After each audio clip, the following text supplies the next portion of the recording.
Hello, everyone, and welcome to the Contingency Plan Podcast. My name is Jedi Master David, and with me, as always, is Darth Austin. Hello, everyone.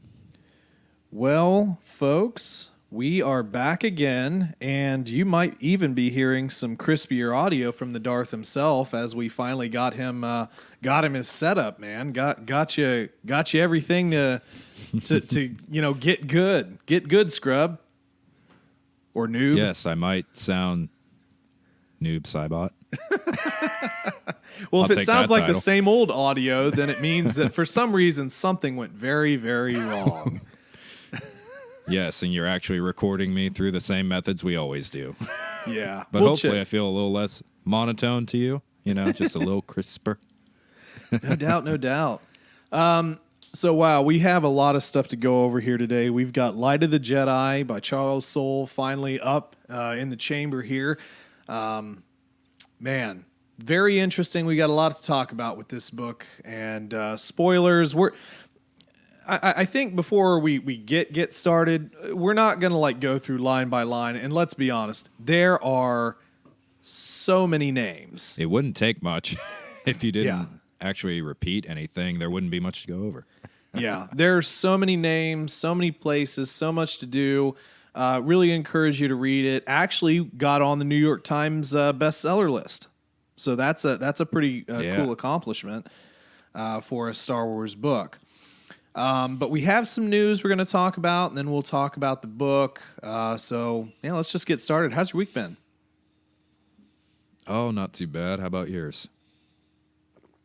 Yeah, not bad. Pretty typical week. I had a fist fight with one of the postal workers. Had to beat him up a little bit. Was it like that episode of Family Guy with the chicken? Was it that kind of fist fight? Exactly. All through the mailroom, letters going everywhere, boxes being used as weapons.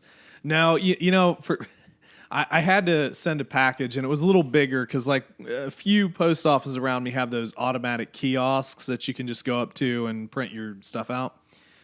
And but this package was too big for the kiosk. I knew it was going to be too big, too long for the kiosk to measure on. It's really stupid. So anyway, I get up there and I put the return address on the box, but the way I've always sent packages at this place is that you give them the address and they print out a big sticker thing, right? Well, she said you have to write the address on the box. I was like, why? I give it to you. You print out. It's like, no, we don't print that out. We just print out a tracking label. You have to write it on there. I was like, well, that's new. And I don't know, maybe it's not. I just remember never having to do that. But anyway, so okay, whatever. And then I went to write it on the box, and she said, no, you have to do it on this side. And I was like, listen here.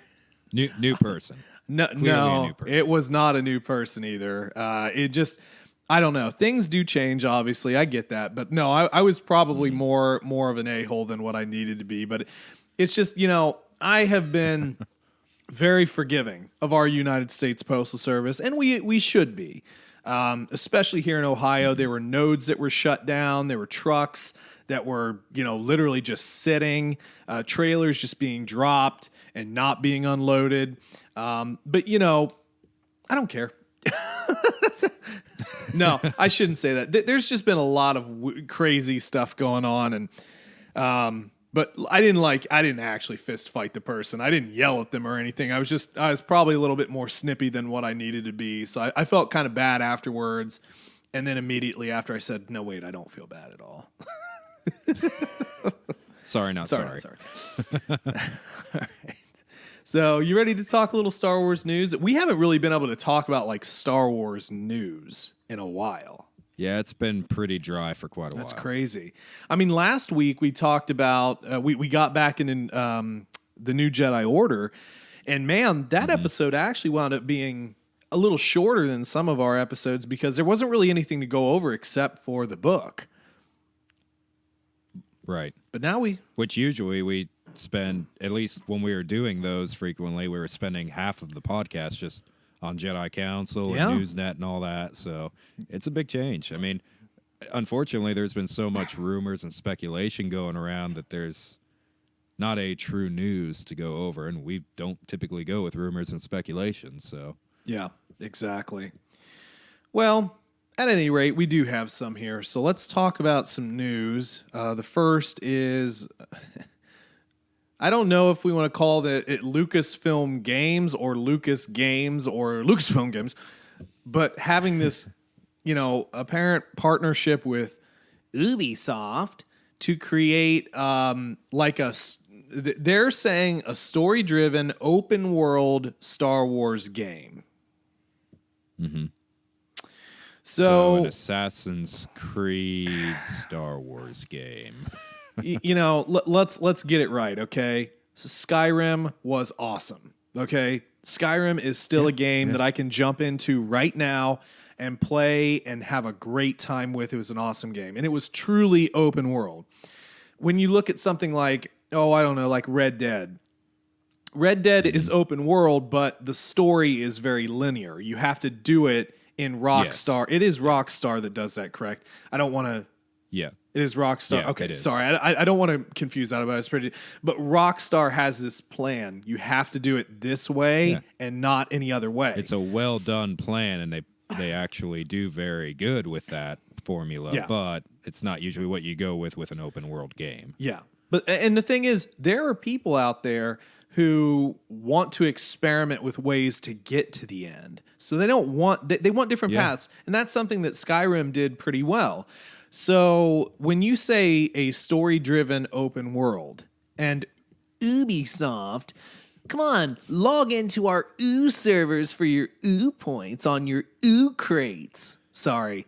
I have like zero respect for Ubisoft, but whatever. I mean, it's better than flipping EA or DICE or something. I mean, well, I will say that even though they have that service, they don't make you feel like you have to use it to actually enjoy the game. That's the only good thing. EA has been very notorious for that, so I'm not sad to see that go. Yeah, Battlefront had its ups and downs, and at the end, I think Battlefront 2 is actually a good game now. But I can see why they aren't going to be making another game. Yeah, no doubt. And I mean, like, Battlefront 2 was a good game. They just microtransactioned you to death in the beginning, and loot created you, and it, for people who wanted to like hyper level and be the BA with all the coolest gear, which I am not. I'm just there with my heavy gunner, just gunning stuff. I don't care what's going on. But it diminishes some of that fun. So in relation to this game, though, it will be interesting to see how linear that story-driven element is and how truly open the open world is. Because, Fallout, some of the Fallout series was the same way. Of course, some of them also use that engine that was Skyrim as well. So it can be done. If Ubisoft is able to pull it off, dude, what a game that would be, man. Oh, yeah. And they have been branching more towards, choose your own path games. The most recent Assassin's Creed actually gives you that option, but it still diverges into what is that? Very few options near the end. Yeah. Valhalla, yeah, okay. You do actually get quite a few choices to make in that game, and my only worry with anything Ubisoft related, I like Assassin's Creed. I've been a fan since the beginning, but what Ubisoft tends to do is a lot of quantity over quality, so they are going to fill the map with hundreds upon thousands of things to do that maybe take 5 minutes, but overall, unless you're OCD and a completionist, they're not going to fulfill you. Yeah. So, I mean, opposed to a game where they're going to curate every little side quest where it feels like a little bit of Star Wars lore unlocked or something memorable that we grew up with. Right. So we'll have to see. I am excited for it. We haven't had many open world Star Wars games, so as long as this does not mess with our new Jedi Fallen Order. Don't mess with Fallen Order. Yeah, Fallen Order, honestly, like there are a lot of real gamers that Fallen Order definitely struck the chord with. So I think that on the whole, really what you need to do is start listening to gamers again. No, I understand you're not going to go back to PS1 days, up, down, down, start B, A, C, whatever, and get like a bunch of unlockables, or hey, if I do this, I get a Kuma or something like that in my game. But you have to get back to core elements of gameplay. And listen, we are battle royaled to death. Okay, we are battle royale to I'm gonna death. be so angry. Well, I mean, that was Battlefront 2. I mean, that's what it was a, battle royale. It did have a story, but it was a short story mode. But the main thing was the online the same multiplayer. With Squadrons, I'd assume. So Still haven't. I don't care. I just don't care. I mean, if it was on like the store for like a tenner or something like that, yeah, I'd buy it. But it has come close, which isn't a good sign. I don't think that was a hit. I could be wrong. I'm not going to look it up. Nobody talks about it. No, they really don't. And I mean, it could be cool, but from what I had seen from some people playing the game, it just seemed repetitive.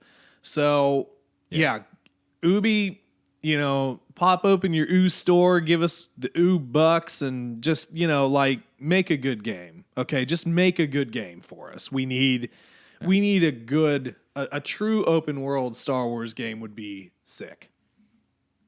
And I'll tell you one thing, just because of the, rush of Mando still flowing through our veins, what if in this open world game, say the premise is, okay, I need to pull all these factions together to fight this insurmountable enemy, so I've got to pull the Mandalorians together, I've got to pull the Jedi together, and we've got to go to war against this enemy. Setting that aside, it gives us a reason to go to Mandalore and claim the title of the Mandalorian, get the Darksaber, get the helmet, get all that stuff. So you're cool. thinking it's going to be more breaking, but cool. You're thinking it's going to be a Mando game?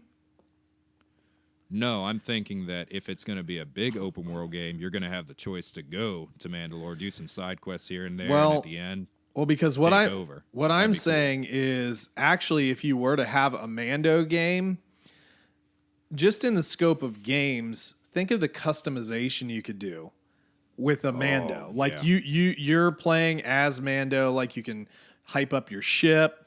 You get better armor, new weapons, skill tree crap. You got melee options because of things like the spear. So you're not just necessarily a gunslinger. You could do that too. Well, yeah. Oh, yeah. You could put together a melee build. You could put together a sniper build. You could put together, I don't know. It's not like we have magic, like a mage. This is my staff. Right. I'm going to cast a spell on you. I don't know. Those little seeker missiles is as close to an area of effect spell as you're going to get. I'm just thinking. But that would be the only thing that you could do that would allow you to be a Jedi hunter, someone to fight a Jedi. Mandalorians are the only ones who can do it, so that'd be pretty cool. Well, it honestly, I am starting to wonder if it will be focused a little bit more on our new High Republic era, though. Because I feel like Disney is really trying to go all in on this, and I don't know. I mean, because they're not going to touch the Old Republic right now. I really don't think they will. No. I mean, honestly, all you have to really do is like give me a re-release, like a true remake, remaster of KOTOR, and then away you go. Yeah, bundle it. Give me both. I'd be so happy. Yeah. Well, anyway, that's enough on the game. Combine the story, Yeah, one for big sure. Game. That's all we need. Yeah, that's enough on the game. We'll if there's more that comes out, we'll talk about it. But for now, that's about all we have. Next story here. This is a kind of a quick one, and I don't really know if this is like confirmed, but this is like an actual. It's it's like an actual UK site, and most media in the UK is funded by the government, but whatever.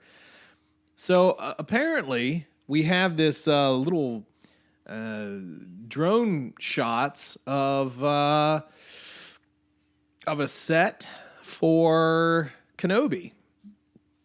And I guess really? residents are all PO'd about it because it's going to cause traffic and light pollution or something.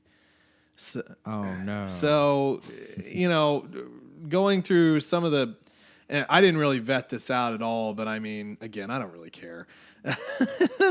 So it's like a little village, which I would have to assume is probably Tatooine. They've got some sand and stuff down here, but yeah, I guess they're already complaining about this. And the funny thing is I mean, I don't really remember too many big show. Well, I mean, big productions, because there are big productions in the UK, but I don't know, man. I mean, aside from television, I guess Kenobi is technically TV, I guess. Really the Harry Potter movies, Rowling made sure that those were produced in England, or the surrounding area. I don't remember exactly where they filmed them, but I would assume probably in England and Scotland or something, because isn't I think the Hogwarts castle is technically supposed to be in Scotland. I don't know, whatever. That's a whole different side of things. You're making Star Wars fans mad. Yeah. Talking about the wrong thing. I don't care. But I don't know. As far as the village, the way it looks, and again, these are top down, and they say drone things, but it doesn't really, I don't know, it doesn't really scream Tatooine to me. I don't know. I think it's just because it's more so in a state of building at this point. You have a lot of metal scaffolding and everything, and a lot of these places are non-functional.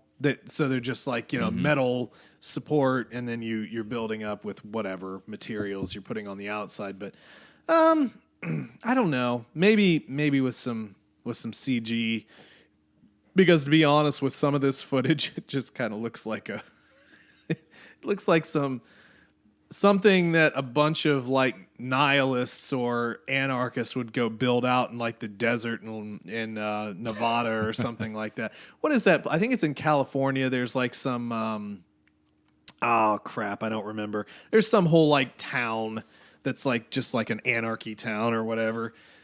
Anyway, that's a real quick mention. Apparently they're not too happy about the little Kenobi village, so better get going. Better get going. So no Star Wars fans around there. Well, not until it's on TV, I guess. Let's talk a theory.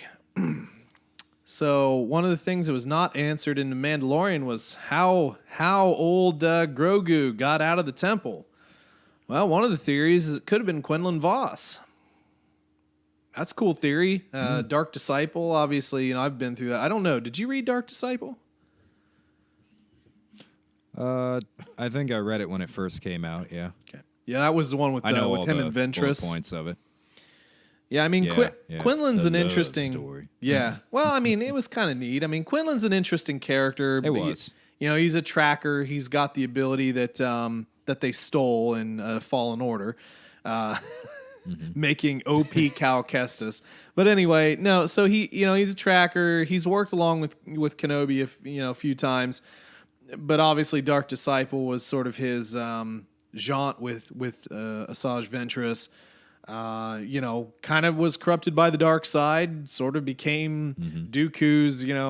Sort of. I don't know. I don't know if we really want to call him maybe more like a follower. But because of his love for Ventress, he turned it all around. And dies. Which sucks.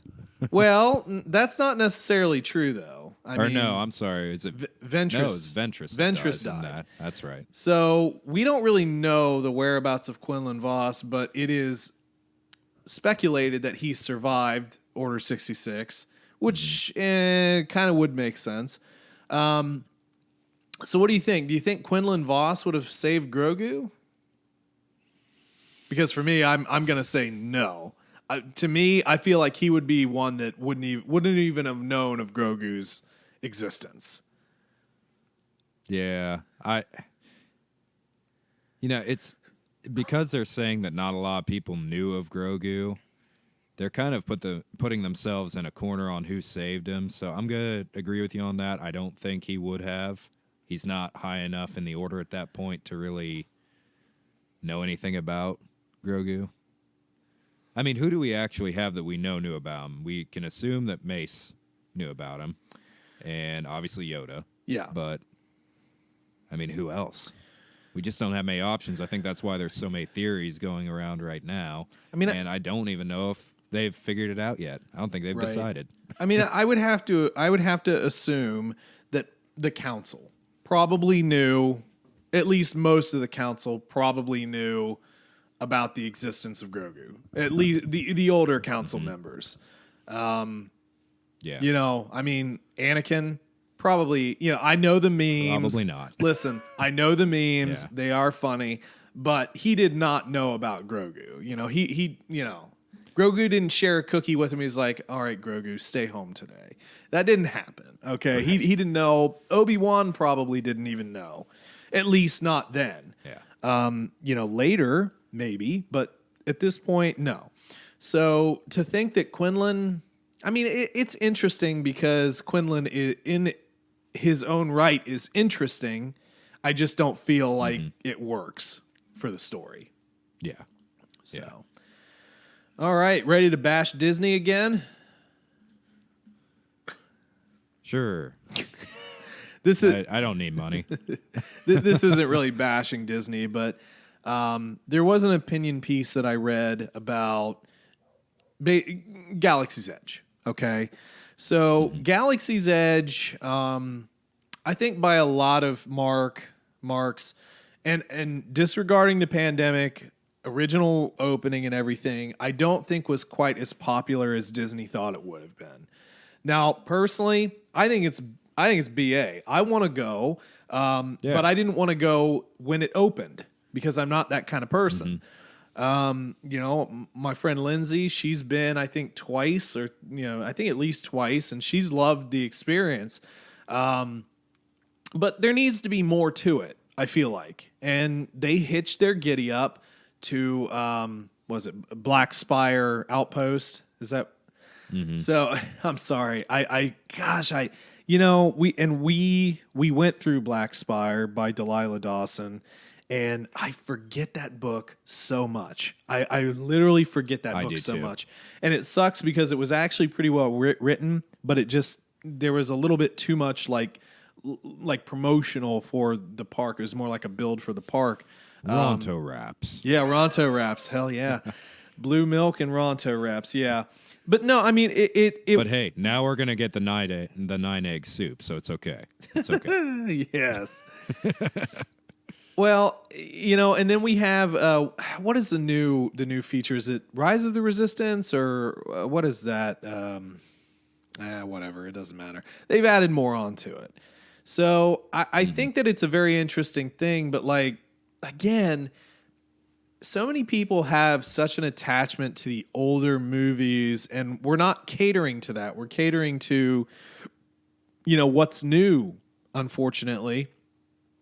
And at least in this piece, they're insinuating. This is like a Mike Zero level of insinuation where it's like, oh well, they know what they're doing, so they're just gonna make it Mandalorian, and everything's gonna be Baby Yoda and Mando and doing Mando stuff. So let me ask you this, and I don't really think we need to discuss about Disney and the parks and their failings or their good ports or ports, their good parts or whatever.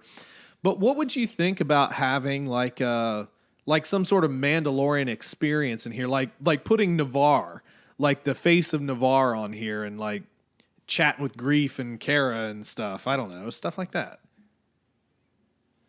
I think the settings would be awesome, but I mean, both of us really like that old Western vibe, so I think we would enjoy it, but some people probably wouldn't as much. Yeah. Getting the village from season 1 would be kind of cool. Getting Navarro, getting all that. I don't know. I'm a little worried of a Mando burnout, a Grogu burnout. Yeah. And I think that Disney needs to watch that because they've seen so much success from it. Of course, they're going to push it, but you can certainly push it way, way too much. Yeah. So, I don't know. I would enjoy it, but I also would have enjoyed Black Spire. So it's different. I don't want to say it's better or worse. Yeah, and but I also can't compare them because I haven't been to Black Spire, and right. I'll have to wait till I go to this to really give an opinion. Yeah, I'm with you, and I'm still excited to go. I think that once things start to calm down, as far as Corona and everything, and we start to, because let's face it, we will eventually pivot back to how we kind of want to live. That's just human nature. It will eventually happen. And I assume that people will be a little bit, to be honest, yes, people do need to be clean. Like wash your hands. Yes. Did I drink out of a hose when I was a kid and survive? I did. Was it the smartest thing to do? No, not really. But yes, just because you survive something doesn't mean that it's right. But eventually, once things get back to normal, yes, I want to go. I want to experience it. I want to build a lightsaber and, maybe buy one at the shop. I want to be able to do all that stuff because it is a cool experience for people who enjoy that kind of stuff. But yeah, probably just needs some tweaks and some minor nips and tucks and additions and whatnot. And maybe you need to subtract some stuff. I'm not an amusement park guy, but I know that a lot of what Disney has been doing, they've been doing for a very long time in those parks. Sometimes you need to change it. I don't know. Yeah, and one thing I'll say about that with Black Spire, I think that Black Spire was a really cool idea, and I enjoyed the book, but how many fans really know about Black Spire? I mean, if you haven't read that book and you haven't been to the park, what does Black Spire mean to you compared to anything Mandalorian related? Yeah. And it was a good idea, but I think okay. Here's me telling them what they should have done. If you wanted to get all the fans, though, dead serious, though, if you wanted to get all the fans, just give them Mos Eisley. Just give them Taji Station. Yeah. Just give them, that New Hope, Luke Skywalker experience, and allow them to go through that. And then you put in the additions that you have. You can get your food and crap. Add Jabba's palette. Add Jabba. Cloud City, you know. Well, you could do so much Add expansion. Things that are memorable. Right. And you could put the Millennium Falcon ride there. You put it exactly where it was in the movie. You have lightsaber. Give us Dagobah. Yeah. You do a thing Give with us Dagobah and raise the X-Wing from the swamp. How cool would that be? That would have been cool in a ride. Like, create a ride where that's part of the ride, and then they just throw snakes at you. That'd been fun. Yeah, like a little creepy ride for the kids, scare them with swamp stuff. You could still build... And then get the giant spider. Yeah. You could still build lightsabers. You could still do a lot of the stuff you're doing now. And then maybe, you just build up cool shops and stuff. Let us find our own Kyber crystal, Yeah, that'd be sick. Gosh. Yeah. Well, those, I feel maybe you haven't talked about, those geotag games that people do? It's like some app and they hide crap and then you find the geotag and okay, so I've never. Yeah, kind of. Okay. I've never done it. All I'm saying is that would be a sick idea for a park. You geotag a bunch of little lightsaber crystals that are just really hard to find, but if they do find it, they have their Kyber crystal. And then the park, Yeah. you just refresh them periodically. I mean, that'd be like a game for the employees. Like it's like a year-round Easter egg hunt, but you have to find them. Yeah, by and if geotag. you're a Star Wars nerd working there, that'd be fun for them too. Yeah, and you have your park app, and through your park app, that's how you find them. You can still buy them at the store, but if you wanted to have fun with it, like here's the Cave of Crystal Cave, Kyber Crystal Cave, and you have a little animatronic Yoda just be like, "Oh, find the crystals you must. Go through the ice you can, and use your geotag on your app." Yeah, and one thing they could do to make it fresh every time you go is give you a rank. First time you go, you're a Padawan. Keep going and doing more activities. Eventually, you get to be knighted. Ooh, app ideas, eventually. dued. Yeah. Yeah. Yeah, the more activities you Imagine complete, the going higher your enough to rank. become a Jedi Master. Yeah, dude. That'd be cool. Actually, and then that- you'd have your own room that just the Jedi Masters get to hang out in. With That- their own cool stuff. See, that would be sick now that I think about it. And that would be a perfect like Pokemon Go app game. And granted, you probably wouldn't be able to do it all in one stay. So you come back, you re-upload, you come in here, here's my rank, and then The more activities around the park you complete, the higher rank you are, and then I'm a flipping Jedi Master. That'd be sick, dude. Wow. We've just saved the Disney parks, man. We've saved it. We've saved hopefully Galaxy's they're listening. Edge. I'm sure they are. We're big enough for them to be listening. That would be very cool. So, but seriously, if someone steals that idea in the next year, I'm calling copyright. Well, if someone steals it, they better hope I don't find them.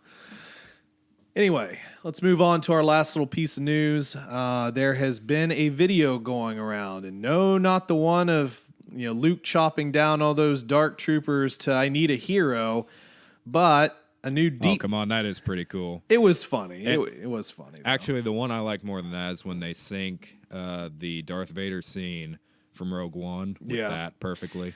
The Just issue watching is them fight. The issue is with that song is all I can think of is Kevin Bacon doing gymnastics in like some building in Footloose, I need a hero. Just doing. No, you know what? That wasn't the right song in that scene. It was a Kenny Loggins, so it was a different song. Anyway, that's all I thought about was Kevin Bacon doing gymnastics. But whatever. I like the one they did for Boba Fett more personally. Oh yeah, that was good. They actually started doing that with the Luke one. I feel like it fits more. Yeah, that's good. But anyway, so we have a deep fake where some fans have put Millie Bobby Brown's face on Princess Leia's body. And this is something I wanted to talk about. Not necessarily the video. I don't really care about that. I mean, Millie Bobby Brown is, she's fine. I don't, I watched that Sherlock Holmes it's not Sherlock Holmes. It's, like the sister of Sherlock Holmes. I don't remember the title of the movie. It was okay. Obviously Stranger Things. But do you think we're at a point now where we just need to get over it and like recast and just like continue the characters? Because like Solo, I thought Alden Ehrenreich did a great job. I don't care. He's not Harrison Ford. But he did have some of the mannerisms. But yeah, he didn't need to be. Well, I would have. I don't know. I remember hearing some folks talk recently, and they were like, "Well, he's not like Han Solo. He's not like a rogue." It's like, well, no, it's because he was dealing with all the things that kind of turned him into that, and you're just not really understanding the lore. But and Luke didn't do amazing things in A New Hope either. But you don't complain about that. But for me, there are a lot of people that really want Sebastian Stan to play Luke Skywalker. They really want to see that, what happened from episode 6 to, the start of Force Awakens. They want, sort of in his prime Luke. And, Mark Hamill can't do that anymore. He's not, he's older. And it's really not fair to expect that. But at what point do we start saying it's okay to recast this? Because I mean, there are a lot of characters throughout time that have been recast to play different parts. Sherlock Holmes was one of them. I mean, how many different people have played Sherlock Holmes or the Doctor, like Doctor Who? How many? James Bond. Yeah, yeah, exactly. James Bond. We've had we're talking a lot of British films. Are there any American films? Jason Bourne. Jason Bourne has been played by 2 different people. I don't know. But I'm just saying, is like, at what point can we be okay with that? You know, and just bring it in. I think we're well past that point. How long has it been? What were you at? 40, 3 years? Yeah. Since the original? It's time, you know? Yeah. He's an older man now, and he's done his part, and he can't be... There is a new generation of Star Wars fans who could discover Luke in the way that we did, and we're not allowing them to because we think that Mark Hamill's the only one who can ever play Luke, and it's just not true. Yeah. You know? It's going to be weird for us, but... Is it, sometimes you have to suspend your disbelief and just enjoy it. I mean... Yeah. If you didn't enjoy Solo, I think you chose not to enjoy Solo going into it, personally. I mean, and yes, that's just an opinion. I get some people's gripe with Solo, but I personally really enjoyed it. All I'm saying is that people are recast. I mean, there are unexpected, deaths. There are unexpected people. The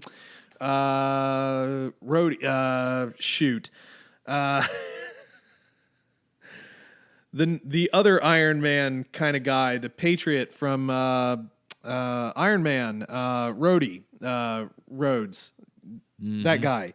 You know, It was it's now Don Cheadle, but dang it, I can't remember the first guy who played him.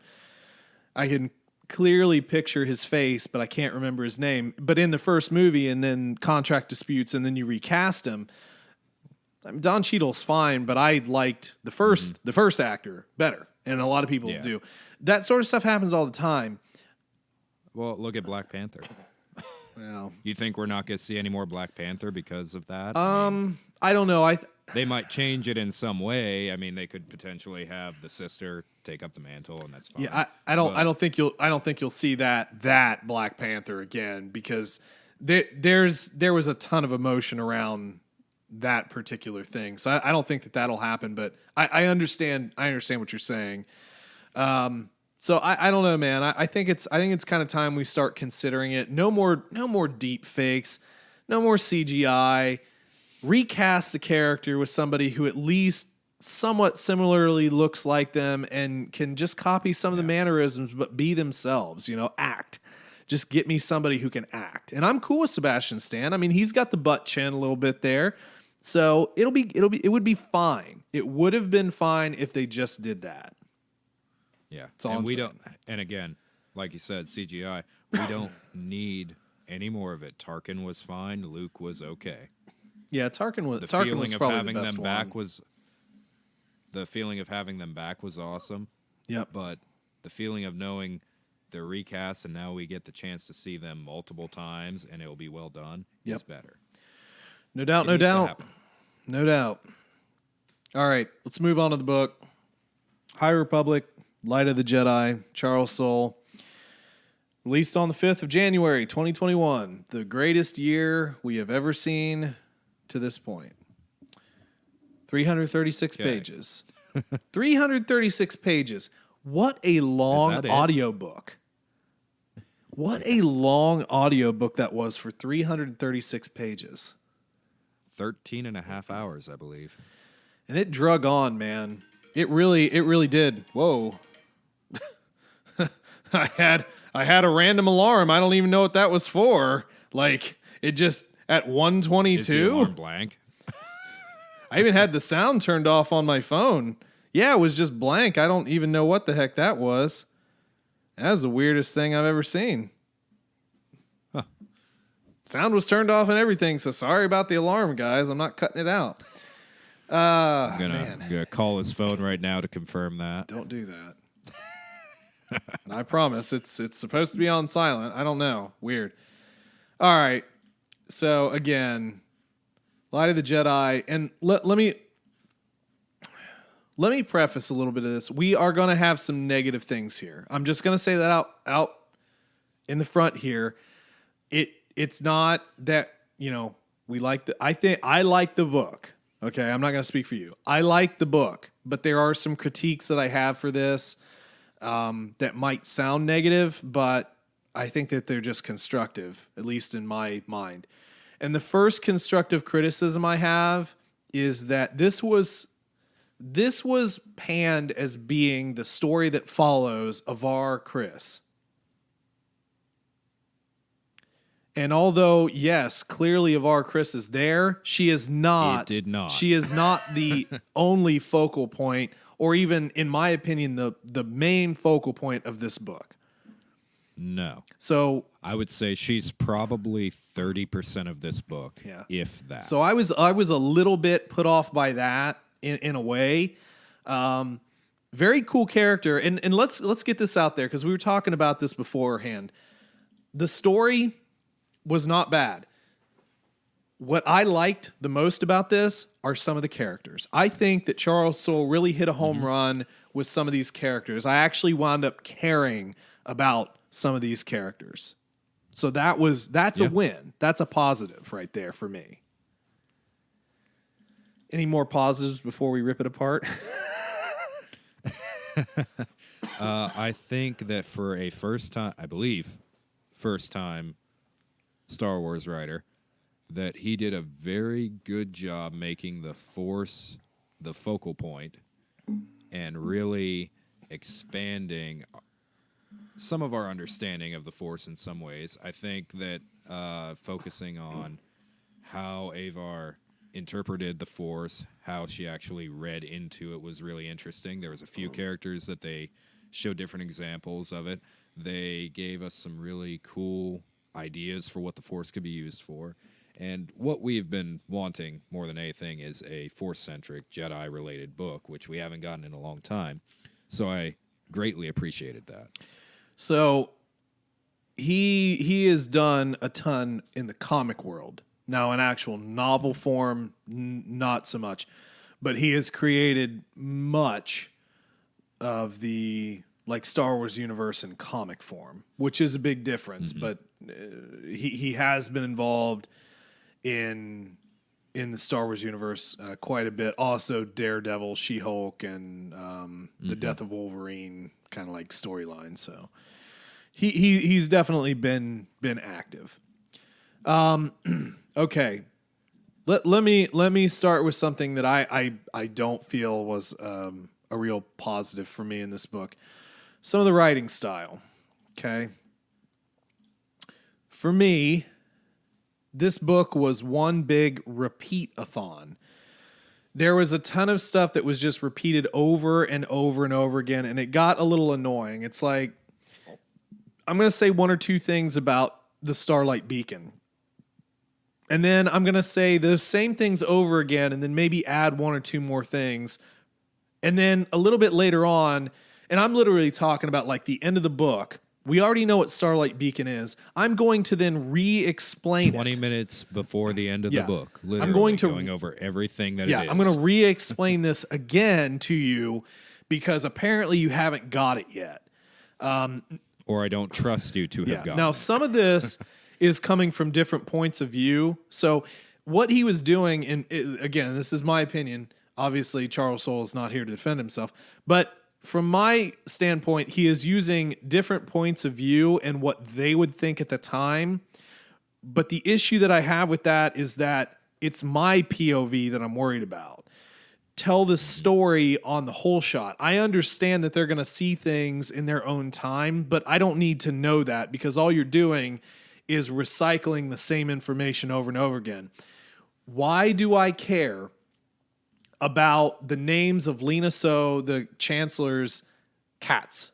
I don't care about their names. I don't need to hear them more than once. I don't need to. I don't need to hear this much about her cats. I just don't. Yeah. So that is, it threw me off. I don't need to hear "We Are the Republic" every single time. I don't need to hear "We Are the Nihil" every few paragraphs. And unfortunately, I probably would have done better if I had just read the book as opposed to listening to the audiobook. Mark Thompson Yeah. is a brilliant narrator. I really enjoy his readings of a lot of Star Wars books, but it seemed like it dragged on too much, and it was almost like a reading comprehension lesson more than just getting an adult novel in your face. So for me, you gotta stop. You just, because there were times in here where I was like, I don't know if I want to continue, not because I hated the story, not because I hated the characters, but because I don't want to say hate, repetitive nature. yeah, but it just became too repetitive. And if one of my biggest pet peeves is having to repeat myself or being constantly repeated to, it just really bugs me. So that unfortunately, I have to get it out there. Maybe some of you don't understand that. Maybe some of you think I'm going too hard on it. But for me, it got old. And that's all I got to say about that. It just got old. Yeah, and another thing I found quite repetitive in it is on the Nihil side, talking about the paths and talking about how Marchion's father set up the system of the paths and the Nihil in general. Ride the storm, ride the storm, ride the storm, Yes. ride the storm, ride the storm, ride the storm. And how many times did they have to explain the voting process? Did they really have to explain that 6 times? Yeah, it just felt like this was designed for a younger reading demographic where maybe you don't think that they're going to retain this information. And it's like memorization, from school. You did the times table charts or whatever. It's like, I'm not in school. If I miss a detail, I'm okay with that because I am in control of the reading of this book. Just likewise, if I weren't doing this show, if we weren't doing this podcast, and if I weren't such a Star Wars fan, I might have put it down just because of that, which would have sucked because it is actually a great story with great characters that I am invested in now. Yeah. But because of the style in which it was written and the repetitive nature of the text, it just didn't jive with me at all times. It was tough. That's tough for me to say. And I don't remember any Star Wars book in recent history that I've read that does that same thing. So that in and of itself is Charles Soule. Yeah. Yeah, I would completely agree. So probably my biggest pet peeve for this book, even more than the repetitive nature, is I don't know if it's because I listened to it on Audible and it's the way I interpret it because of hearing it instead of reading it, but I am just not intimidated by the Nihil the way I feel I should be. I'm really not. I think the concept of the Nihil was really good. Their system is kind of cool. And Marchion Ro is a compelling character in some ways, but in other ways, I just feel like, how would the Jedi Order have any issues dealing with him one-on-one? Yeah. Truly.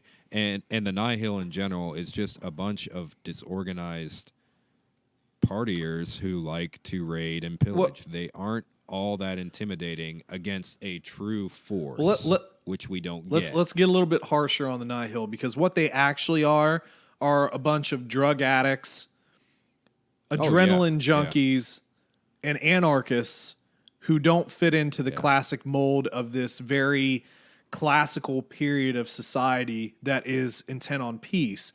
They want what they can't have because they feel, again, opinions, but they feel misunderstood by a society that they can't fit into, or because they've been they're essentially barbarians trodden in a time of Renaissance. True, and they feel like they've been trodden on and they're not being heard.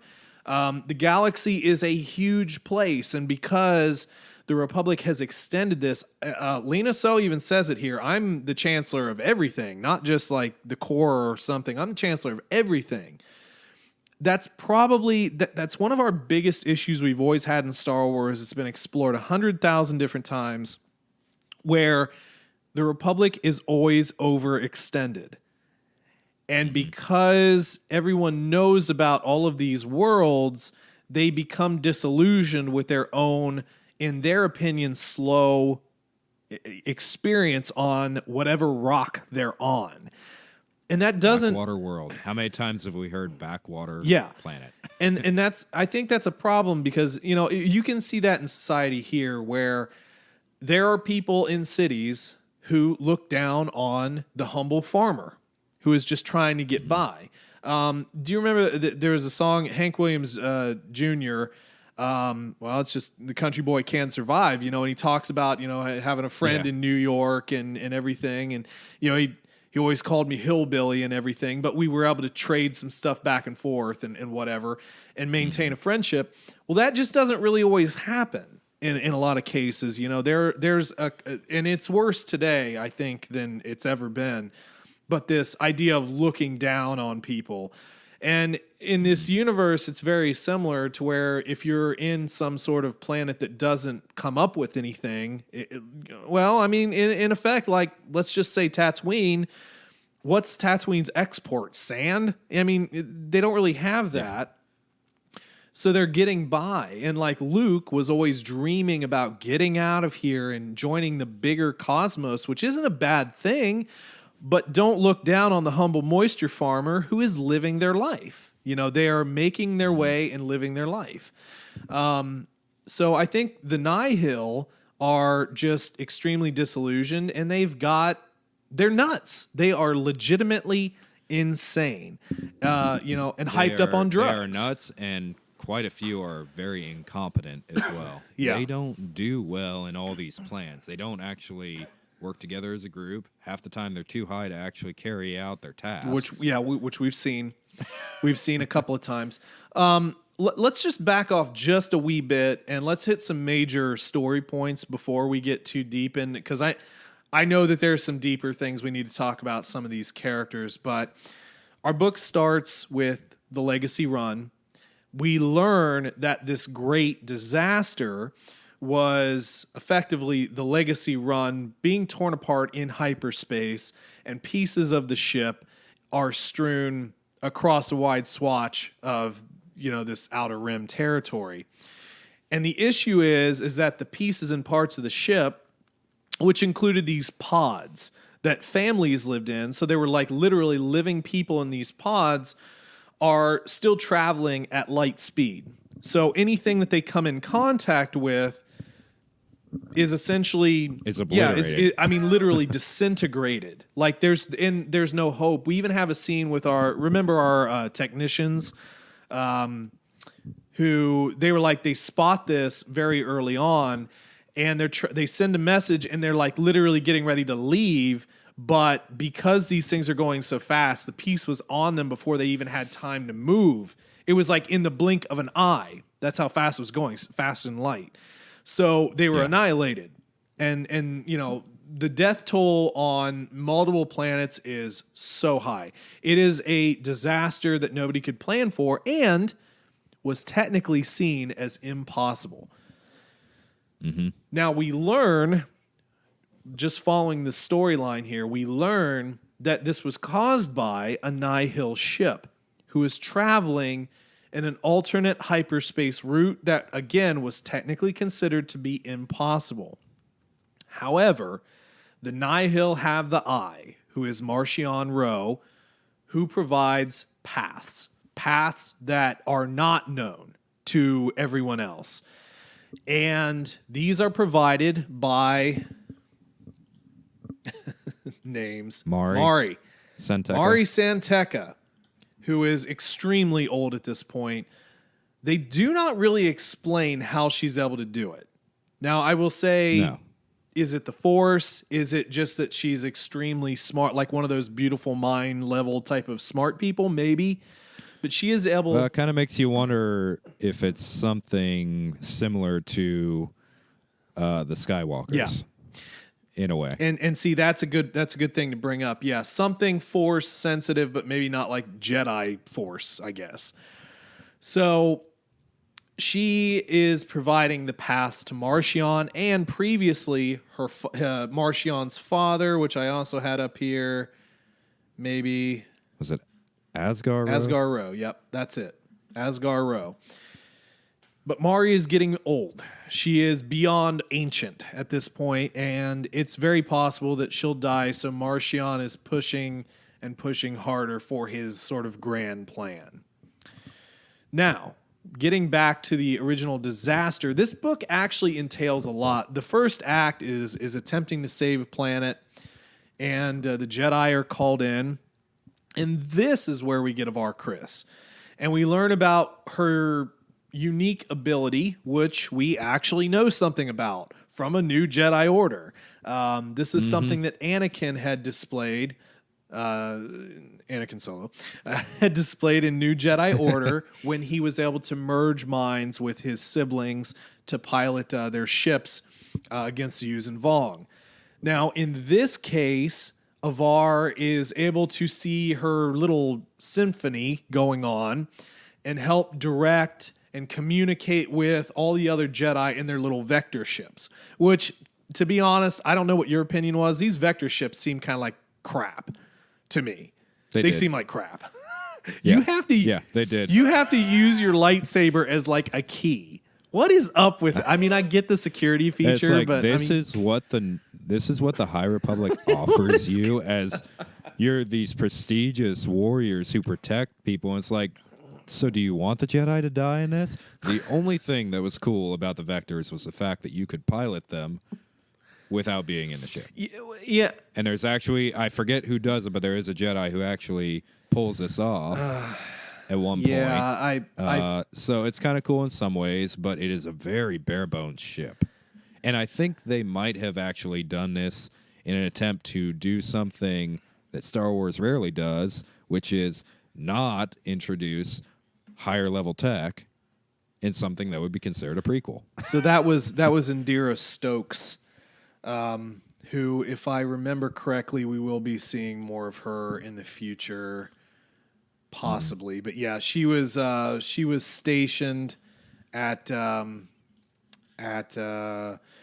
Alfrona outpost along with Jedi Master Porter Engle, Loden Greatstorm, and Padawan Bell Zettifar, which we'll get to a little later. But so I think not the main part of the book, but kind of the main. It's like a side. It's a side quest. It's fine.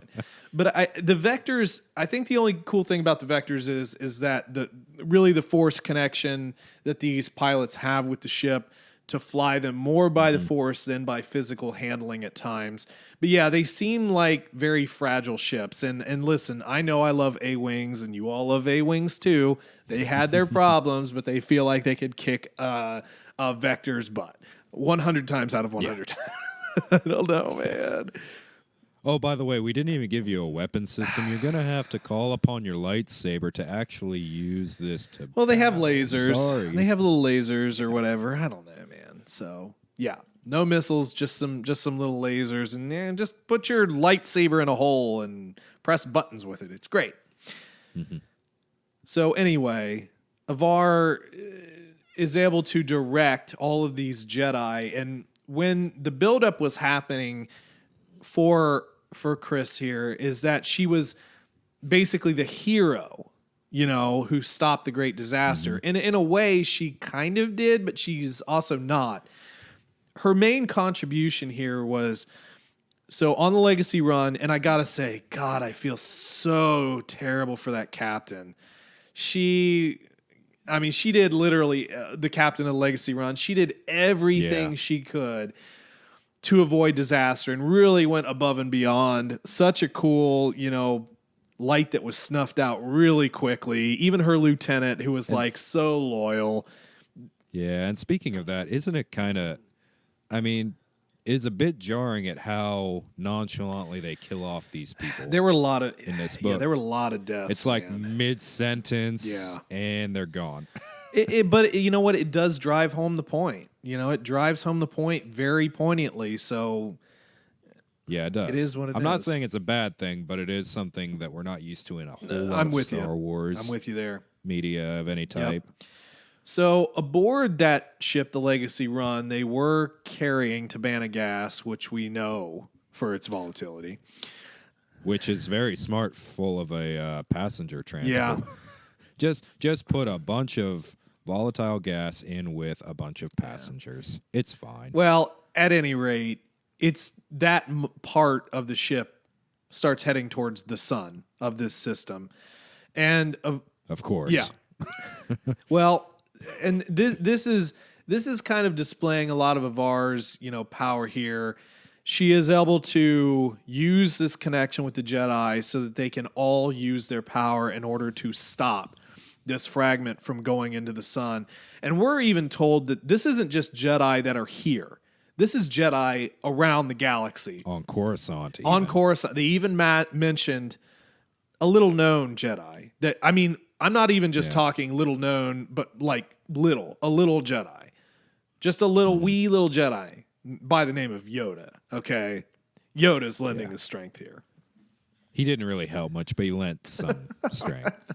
Well, he's off taking... Along with all his little Padawans. Listen, he's off taking... He's taking a sabbatical. Who the hell is taking a sabbatical on the Jedi Council? What's going on with this man? I don't get that. Yeah. Anyway. You don't need a sabbatical. Just meditate. That's relaxing. Something going on with Yoda. Now... I would like to visit Dagobah, I would like. It's not that time yet. Oh, man. So then we also get another Jedi by the name of Elzar Mann. Elzar Mann and Avar Kriss are literally two of the best parts of this entire book. And Elzar even, he's described as like a tinkerer. He's an experimenter within the Force. He's constantly looking for new ways to interact with the Force. And he was able to give extra strength. So he was giving you the double Hubba Bubba bubble gum, all right? He wasn't just giving you the zebra, all right? He was giving you the double strength, all right? He's giving you some big red, all right? That big red's going to last you more than a minute, okay? Yeah, and he's willing to do it because he just loves Avar being in his mind. What a kooky Fabio romance. Like, kiss. Just kiss and get it over with, please. Especially at the end of the book when they're having their little walk. A nice walk through the arboretum. Oh, they want it so bad. We better get out of here before all the couples start showing up. It's like, you mean like you guys? We better start kissing. Leaving before all the couples get in here. Oh, jeez. It's funny because and I think it was actually Elzar who was striking it down. It's like, we're Jedi in that final sequence. It's like, we're Jedi. Yeah, because Avar gives him her hand. It's like, no. Dude, you know what? To be honest, though, I think it would have been interesting if they actually did have relationships. I agree. I think it would have been another layer to deal with. Well, and see how the Jedi of that era would have dealt with that kind of thing. They are very poignant in several sections here talking about that attachment. Ember. Yeah. Remember Ember the dog? The flame hound from hell, which just bakes a Nihil once. Yeah, which is awesome. I love that. So they're all keeping it at the outpost, and they're like, well, we're not supposed to form attachments, but this dog's pretty darn sweet. And it's a good thing that they did.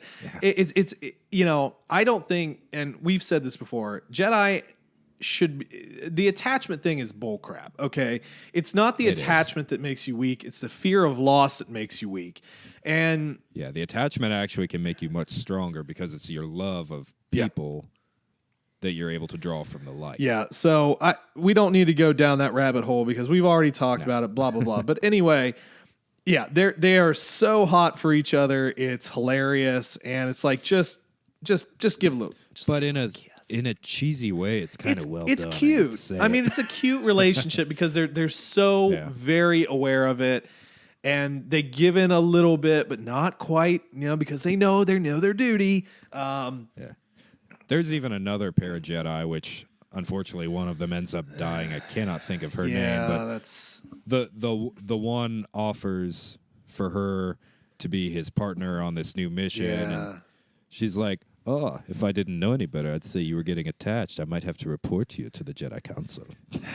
Yeah, and this is where we start running into problems. There are far too many people in here for me to remember, and that sucks because that was really in the beginning too. And they're making their plans to like go off and do cool things together and have fun.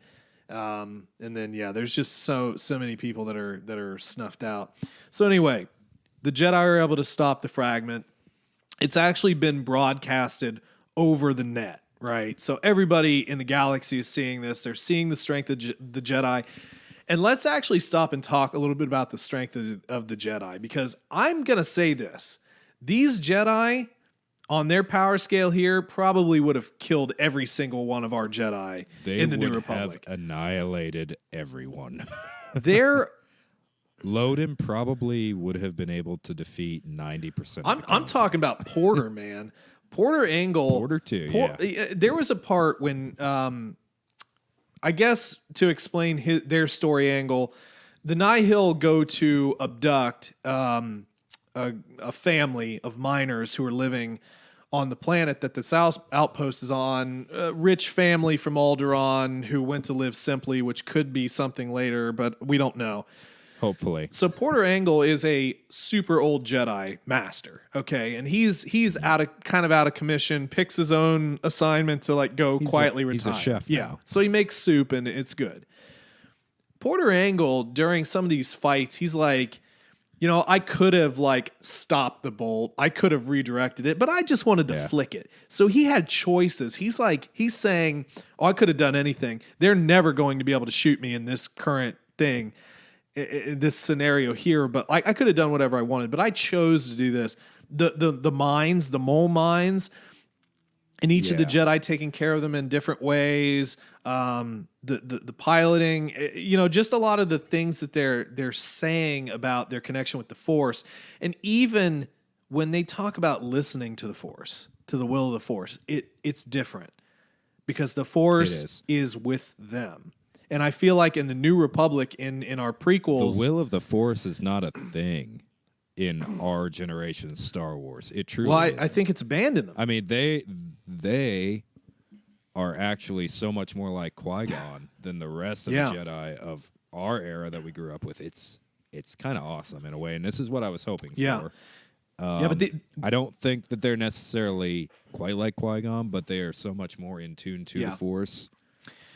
And it just kind of goes towards showing the downfall of the Jedi in the prequel era. And it just adds more gravity to the situation. Yeah, and I'm not saying like these Jedi couldn't have been tricked by Palpatine. I'm not saying that. Mm-hmm. All I'm saying is that they seem to be just so attuned with everything around them. They get it. They get what they're supposed to do, and they do it. And they don't have fear of it. I mean, Bell...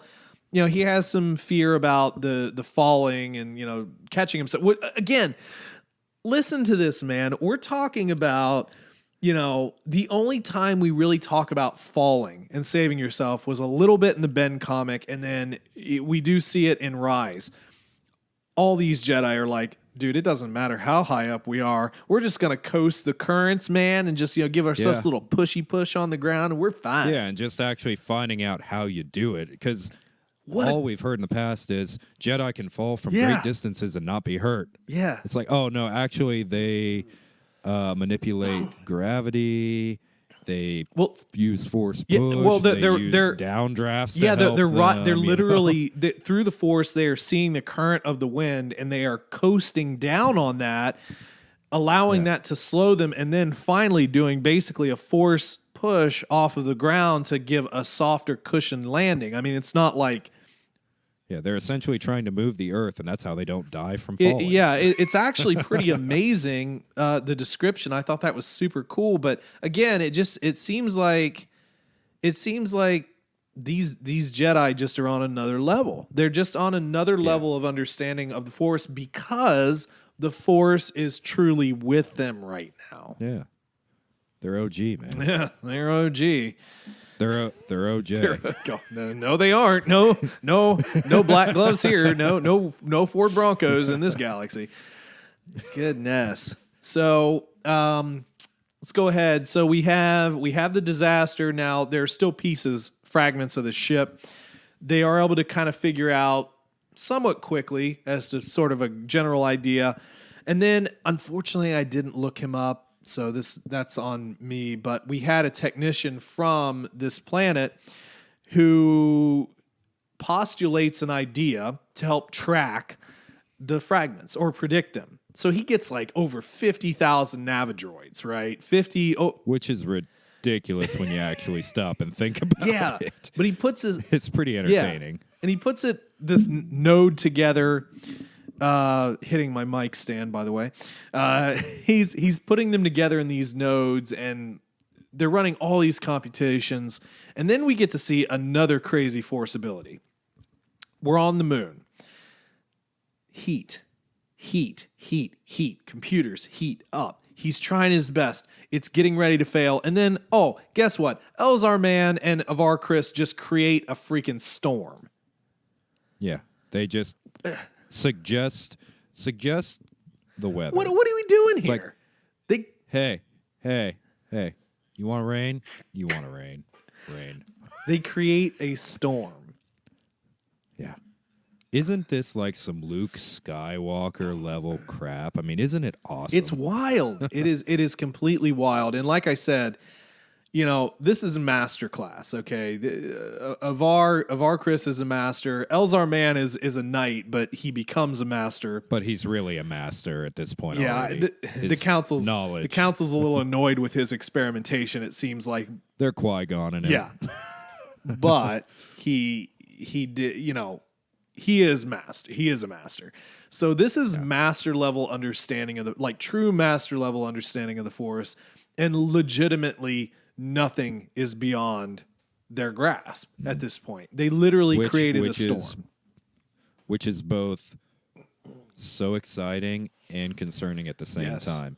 Because it's exciting in that we could discover just some amazing molecular level Force abilities that no one, not even George Lucas, could have ever conceived back in the early days of Star Wars, which could unfortunately be used in a very lazy way. Or it could be used to help explain how, potentially either Papa Palps or, his master might have manipulated the Force to create a child.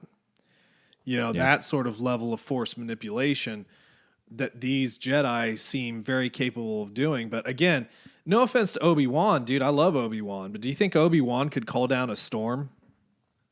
No. That's what I'm saying. Obi-Wan was more of a lightsaber duelist, though. His mastery of Force powers was never his strong point. Yeah. I would say that these Jedi are not nearly as focused on actual combat. They use the Force much more. Well, yeah. I mean, how many times are they actually really fighting hand to hand? They're really not. Aside from, at the outpost a little bit, they're mainly in their ships. I guess we'll pause just a minute in the main storyline. What did you think about some of the descriptions of the lightsabers? They were... It's Jedi porn. It's great. Especially Avar's description of her lightsaber. It was one that I'm very interested to see come to shelves. I want one. Well, quite a bit. But there's also some you have, again, names. I'm so sorry, but you have the ugly lightsaber that was welded back together. You have, Jorah's a white lightsaber that was actually a corrupted kyber crystal. Oh my god, she decided. Dude, I'm so glad you remembered that because I had forgot about that. What was that alone made me think she was going to be a really important character, and it's actually really disappointing. What was her name? Jorah Maul. Goodness. I had her pulled up too. I wonder where I put that tab. Jorah Lane. No. That's not it. That doesn't sound right. Gosh. Names. I hate this. I hate this so much. It really does irritate me. It's like it's like learning Star Wars all over again. Jorah Mali. I did have it here. So listen, Jorah Mali is a Jedi Master who is supposed to be in charge of the Starlight Beacon. She's on the council. She will be leaving the council to take over Starlight Beacon. She would probably be the equivalent of Mace Windu. Dude, she is insane. And listen, this story here. She has a white lightsaber, okay? And she She didn't even do it because she had to. She just did it. It was an Yeah, experiment. more as an experiment. It was a case study. She healed a Kyber crystal of all the hatred and the despair that it went through. And then she became attached to it, which how could you not? I mean, you literally healed this living crystal. So that's what she uses. And here's the other thing too. And this was interesting to me. It made it sound like she definitely has more than one saber. Okay. Because she's like, well, this is just like, she's got a collection. Kind of like my primary saber, but my secondary saber's this one. And it was, I mean, Jorah Molly, of all the people that should not have died, she should not have died. However, it does leave open more for Avar Kriss, who we learn at the end is supposed to take over Starlight Beacon. Jorah Molly was such a cool character, and I absolutely hate the decision to off her. Take Skewer. I completely take agree. Skewer. I don't care about that Trandoshan. Yeah. No offense, but I just do not care. I had to go back and listen to it again. I'm like, no, that I heard that wrong. There's no way. There's no way. She might not have been mentioned much, but she's too important. That didn't happen. Sucked because she had a cool story. And like I said, the turning of that Kyber crystal, you're automatically on my list, man. You're on my great Jedi list. Okay, that's sick. Who else has done that? Like stop and think about how many Jedi have actually done that. Yeah. And listen, just as an experiment, not even because she had to. Yeah. She just did it. Yeah. Wow. Yeah, I really did hate that. I was not a fan of that particular death at all. But yes, as far as descriptions of lightsabers and actually focusing on all of these little details, I loved it. And I said it before, not to downplay the fact that these are still master swordsmen. I mean, they clearly mention this multiple times. One thing that's kind of interesting is I forget what part of the book it is, but they're talking about just the act of deflecting bolts with the lightsaber. And even what a Padawan says is it is essentially useless to fire at a Jedi because it is pretty much impossible to hit us. That is not seen in the Star Wars universe that we grew up with. Well, you still have a good chance of getting shot at some point. So as we continue down the line, the main thing is that yes, a Jedi can deflect a ton, but eventually there becomes a critical mass point where this much fire will eventually overwhelm a Jedi. And then we do kind of see it here with Porter, because when they were attempting to stop the Nihil, Porter does get into a little trouble. He basically thought he took out one of the Nihil, but he didn't, and basically had him dead to rights. And without Ember cooking the Nihil, I mean, like literally cooking the Nihil, which was gross, but cooking this Nihil, Porter probably would have been dead. Like a Jedi is not invincible, but yes, that it, again, I think I would that's argue that would kind of go back to connection to the Force, Right. because if he had been paying attention, he would have sensed that Nihil's still alive. 100%. But at the same time, they are so much more in tune to the Force that the time that they can deflect is probably much, much greater than any Jedi from feels like it. the prequels. Feels like it. Like they could probably go an hour, whereas Order 66, even the Masters were getting overwhelmed in just a few moments, you know. Yeah, and it's hard to tell, you know, sometimes with the differences in storytelling and whatnot, and inconsistencies. But whatever. Let's continue to move on a little bit with our story here. So we have some interaction with Lena So and her cats, giant cats that everybody has to name individually.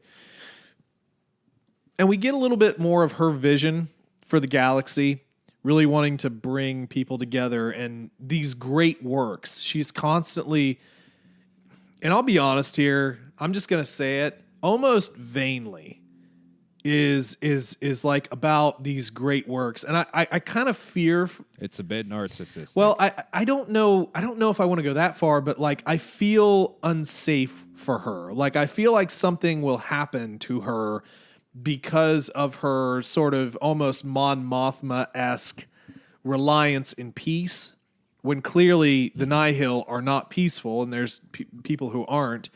But like, the Republics just never learn their lesson, do they? No. They never learn their lesson that, yeah, you don't have to have a mega space force. Maybe I shouldn't say space force. Anyway, you don't have to have a mega military, but you have to have something. You have to have something, at least something on standby. And now, granted, in this book, they did say, you know, you call up your planets, you call up Chandrilla, mention that, Alderaan, mention them, and they're more than happy to send people and ships. But listen, you kind of have to have something mobilized and training. This is how this works. And we continue to make the same mistakes over and over and over again. And this is Lena. It happened on the first planet, which I'm sorry, I still can't remember the name of the planet. But we continue. Heskel. Yeah, Heskel. There we go. So we saw it on there. They had zero They had zero ability to save themselves.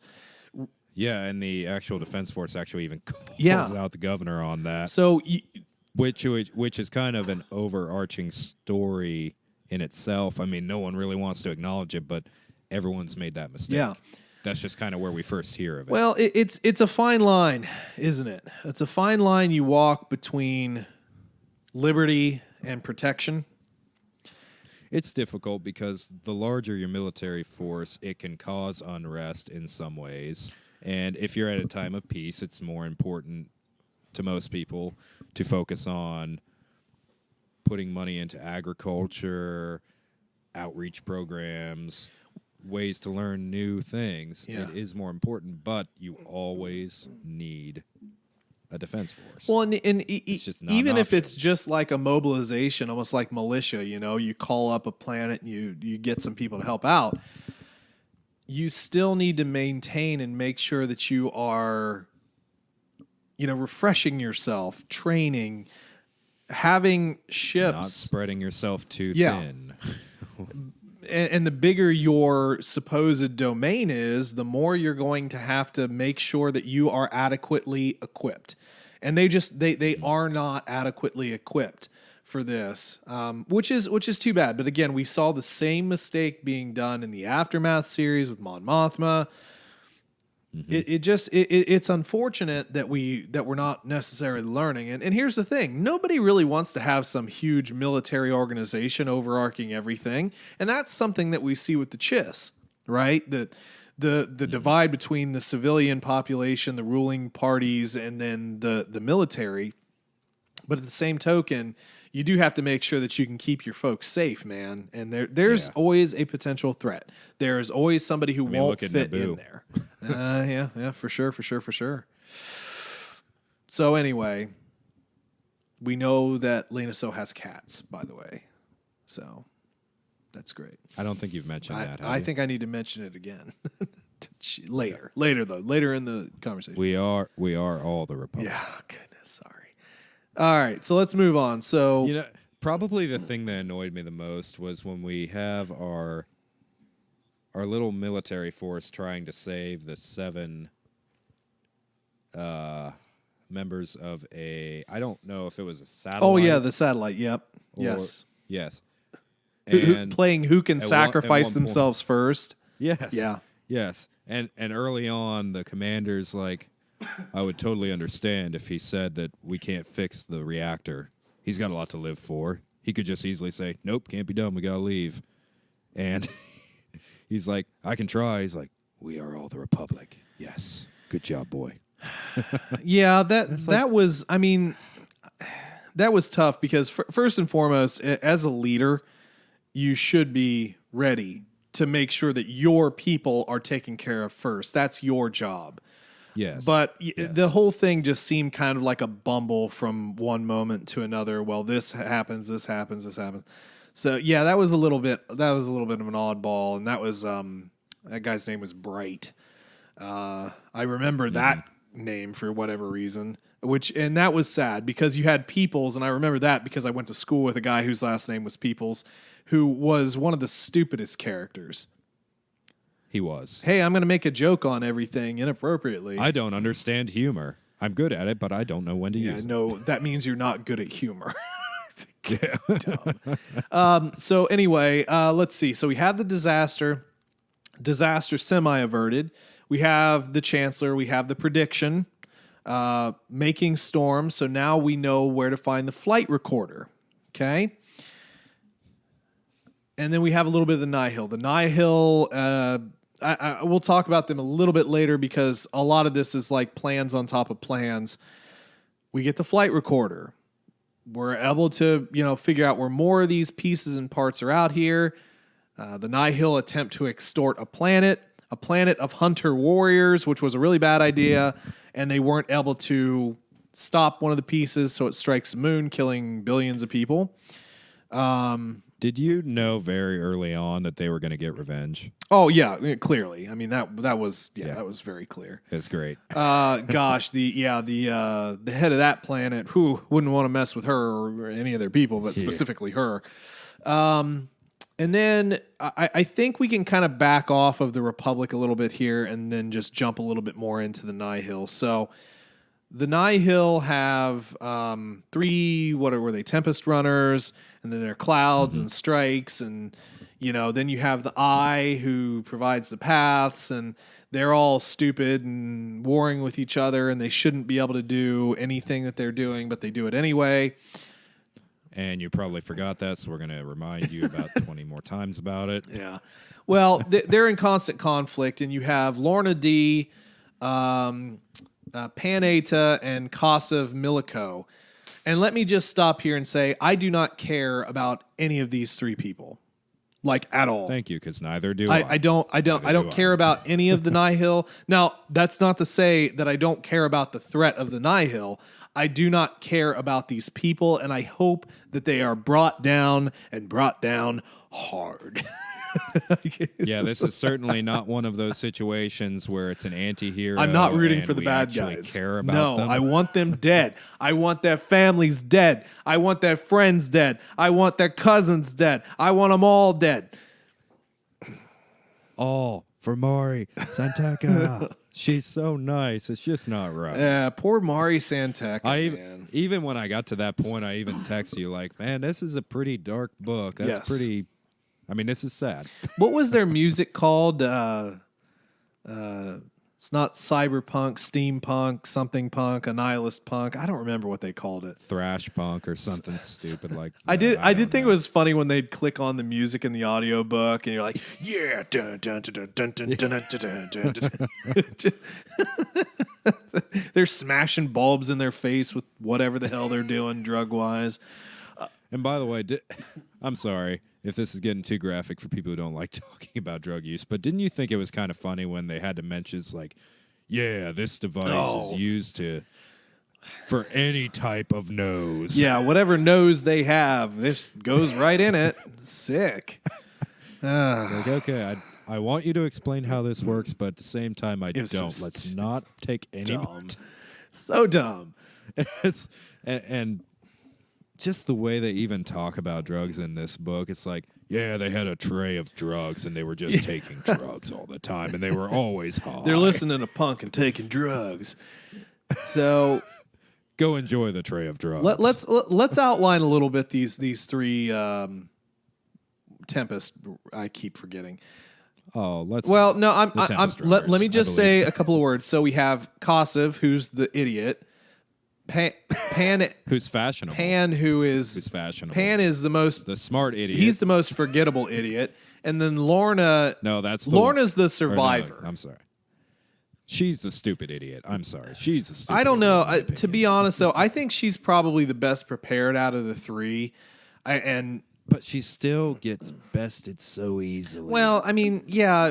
I shouldn't say a stupid idiot. She's a smart idiot. I mean, she thinks she's got everything figured out, and it's just all the rug's pulled out from we're talking though about like lieutenants of a supervillain, like from a Marvel movie. They're all stupid in their own way, but Lorna would be the only one that I would see that would actually survive. Kosov was sacrificed basically to help hide the rest of the Nihil. Kosov and his larger force were sent up. Marchion set him up to meet the Republic's force, and they were defeated. All of them were killed. Our planetary governor got her revenge directly on Kosov by just shooting him, which actually was really stupid. It was an entertaining way of how they just killed him. It's like, hey, we can make a deal, and she shot. It was entertaining, but it was also extremely stupid because they could have gotten information out of him that would have helped. Yeah. So that was extremely short-sighted, but that's how it goes. But Lorna, I think she'll probably survive till the end. I think, to the end of Marchion and however that happens. But Pan, I don't know. Pan, I think they'll take out eventually. He's pretty forgettable to me, but I think Lorna was the one setting up that. Well, and even Marchion actually talks to her though. He doesn't really talk to Pan or even Kosov. I mean, he kind of cut part of Kosov's hand away after Kosov attempted to, shoot him. But Lorna's one that I think, he obviously, Marchion is on his own. And let's also pause here and say, Marchion Ro's not his actual name. His name, and it doesn't matter. His name is, it doesn't matter what your name is. Yeah. We don't know who he is, but I think let's stop with the Tempest and let's start speculating on Marchion Ro. So Marchion captures Loden Greatstorm, which was his aim. There are a couple of different things that I think about that, but let's just stick with Marchion, because through talking with Loden, he takes out this rock staff, reforged staff that's purple. I mean, this is totally Sith, right? Mm-hmm. Or like he's like a Knight brother, sister. And he knows exactly how to make Loden weak by putting him in a room with other people to torture. Yeah. So we don't really. What we know about his appearance is that he's got like slate gray skin. That's not really a descriptor of the Sith as we know it in like canon. But if you read and his eyes are completely black, so we don't have Sith eyes there. Well, if you read like Revan, we know what the species of Sith look like. So, but I'm clearly putting him in Sith category. Like somehow, because they talk about his heritage, and the things that they had done, they just didn't really explain it, which obviously some suspense.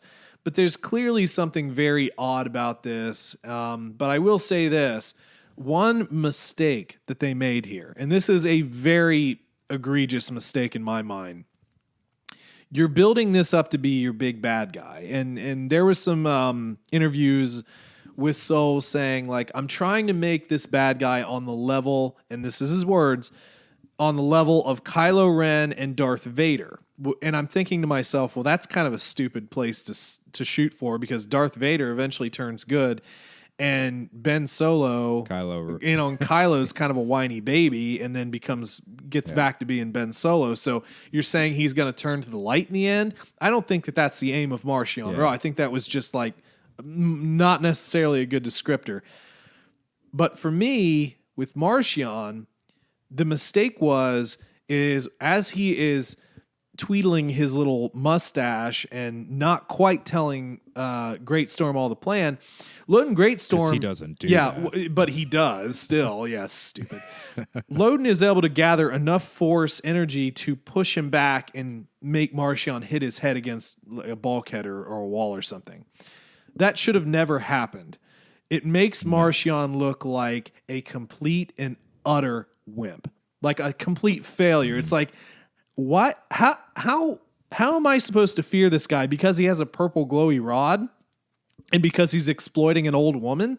No. One Jedi gets in there and does like a Luke crushy thing. He's dead. Yeah.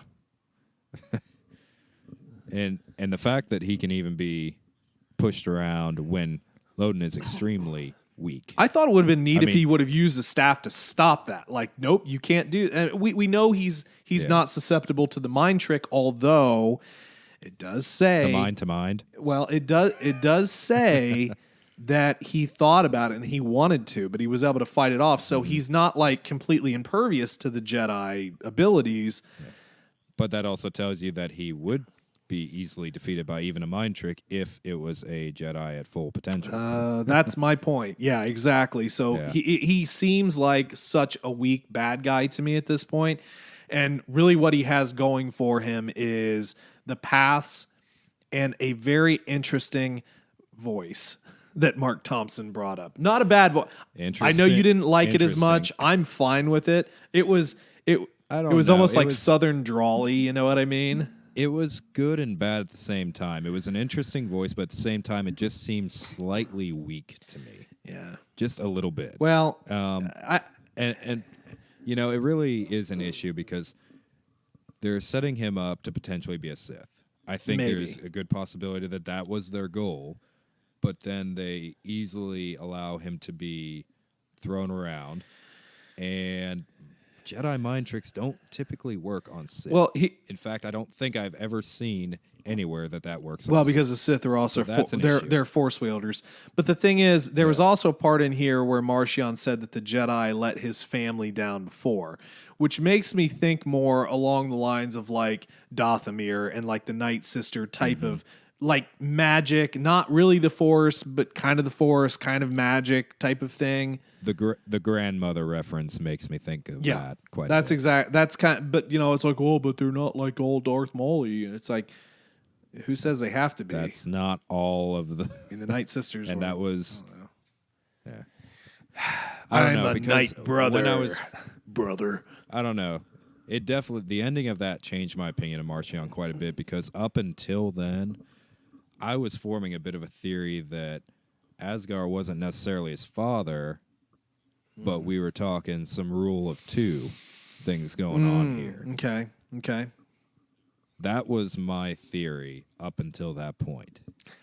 And now I like the theory. I want it to be a thing, but I don't really think that it's going to be because of how easily he was pushed around.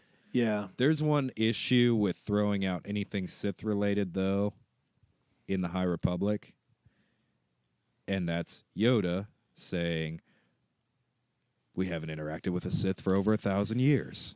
Yeah, sure, yeah. And then putting Yoda in this series where he would have interacted with this Sith. Well, so that's it really messes with continuity. I mean, I personally, like, I enjoy talking. I don't really think that this is a Sith thing. I think it's more, if I had to equate something to what we know, I think it's more like, you know, the Night Sisters. But personally, I actually think it's going to be something new. Like, I think that this will be a planet somewhere where the Jedi failed. And I want to tie back into the vision that man had. Gosh, I'm forgetting his first name. That's sad. Elzar man had, where he sees Jedi fleeing in fear. And what I'm starting to think about is this the past or is this the future? Because I'm starting to wonder if it's the past. If it was something in the past, something that the Jedi failed at this, you know, this Marchion, whoever his name is, like maybe their planet or something like that, some other disaster that the Jedi were not able to stop or something. I don't know. But yeah, I don't. And let me just say one thing about that. You can't a lot of people are going to think it. Can't say well, too bad. Go ahead. Too bad. Don't make me use a mind-to-mind trick on you. Let me just say one thing. Anyone want to call me out if I'm wrong about this? That's fine. This is not Order 66. This is not him having this little vision of Order 66. And I think a lot of people are going to assume that.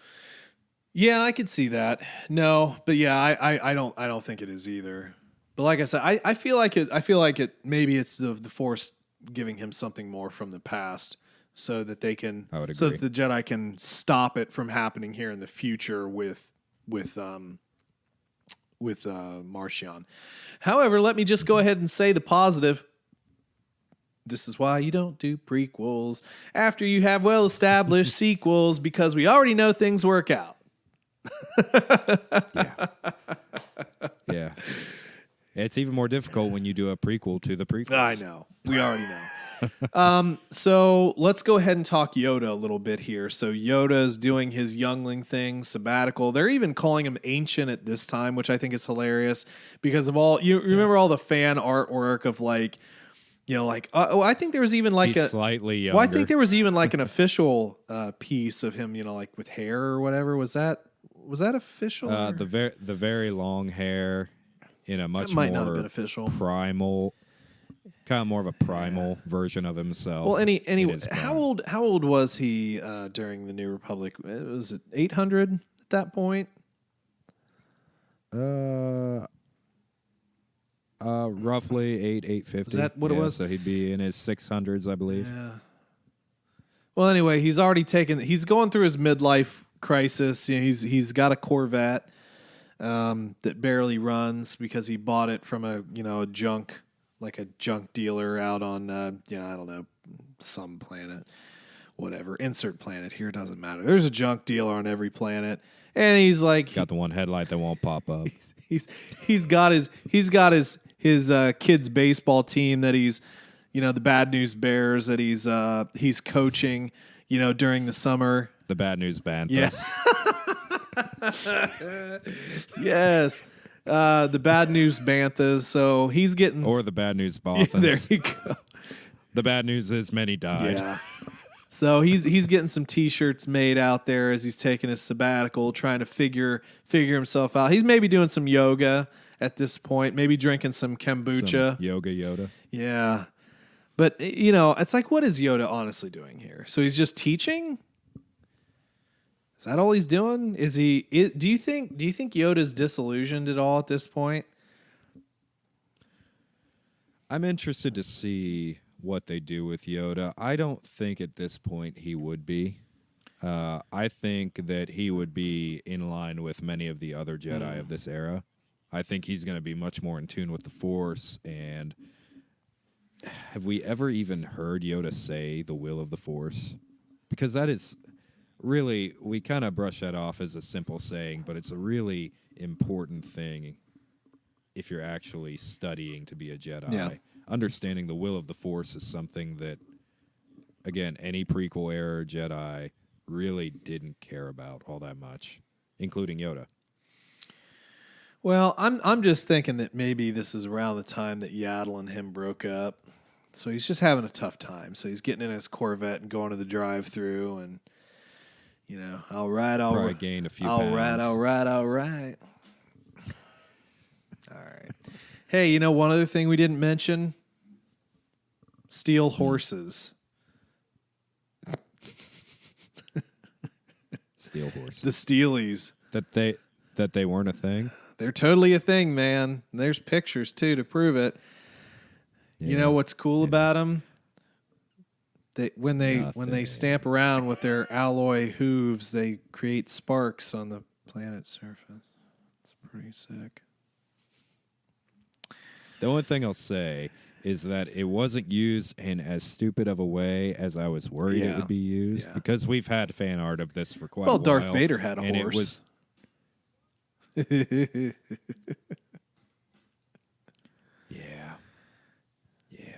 Yeah. It wasn't as bad as I thought it'd be. That's the only thing I'm going to say about it, and we'll never mention Steelies again. Yeah. No, it was fine. It was just kind of a little...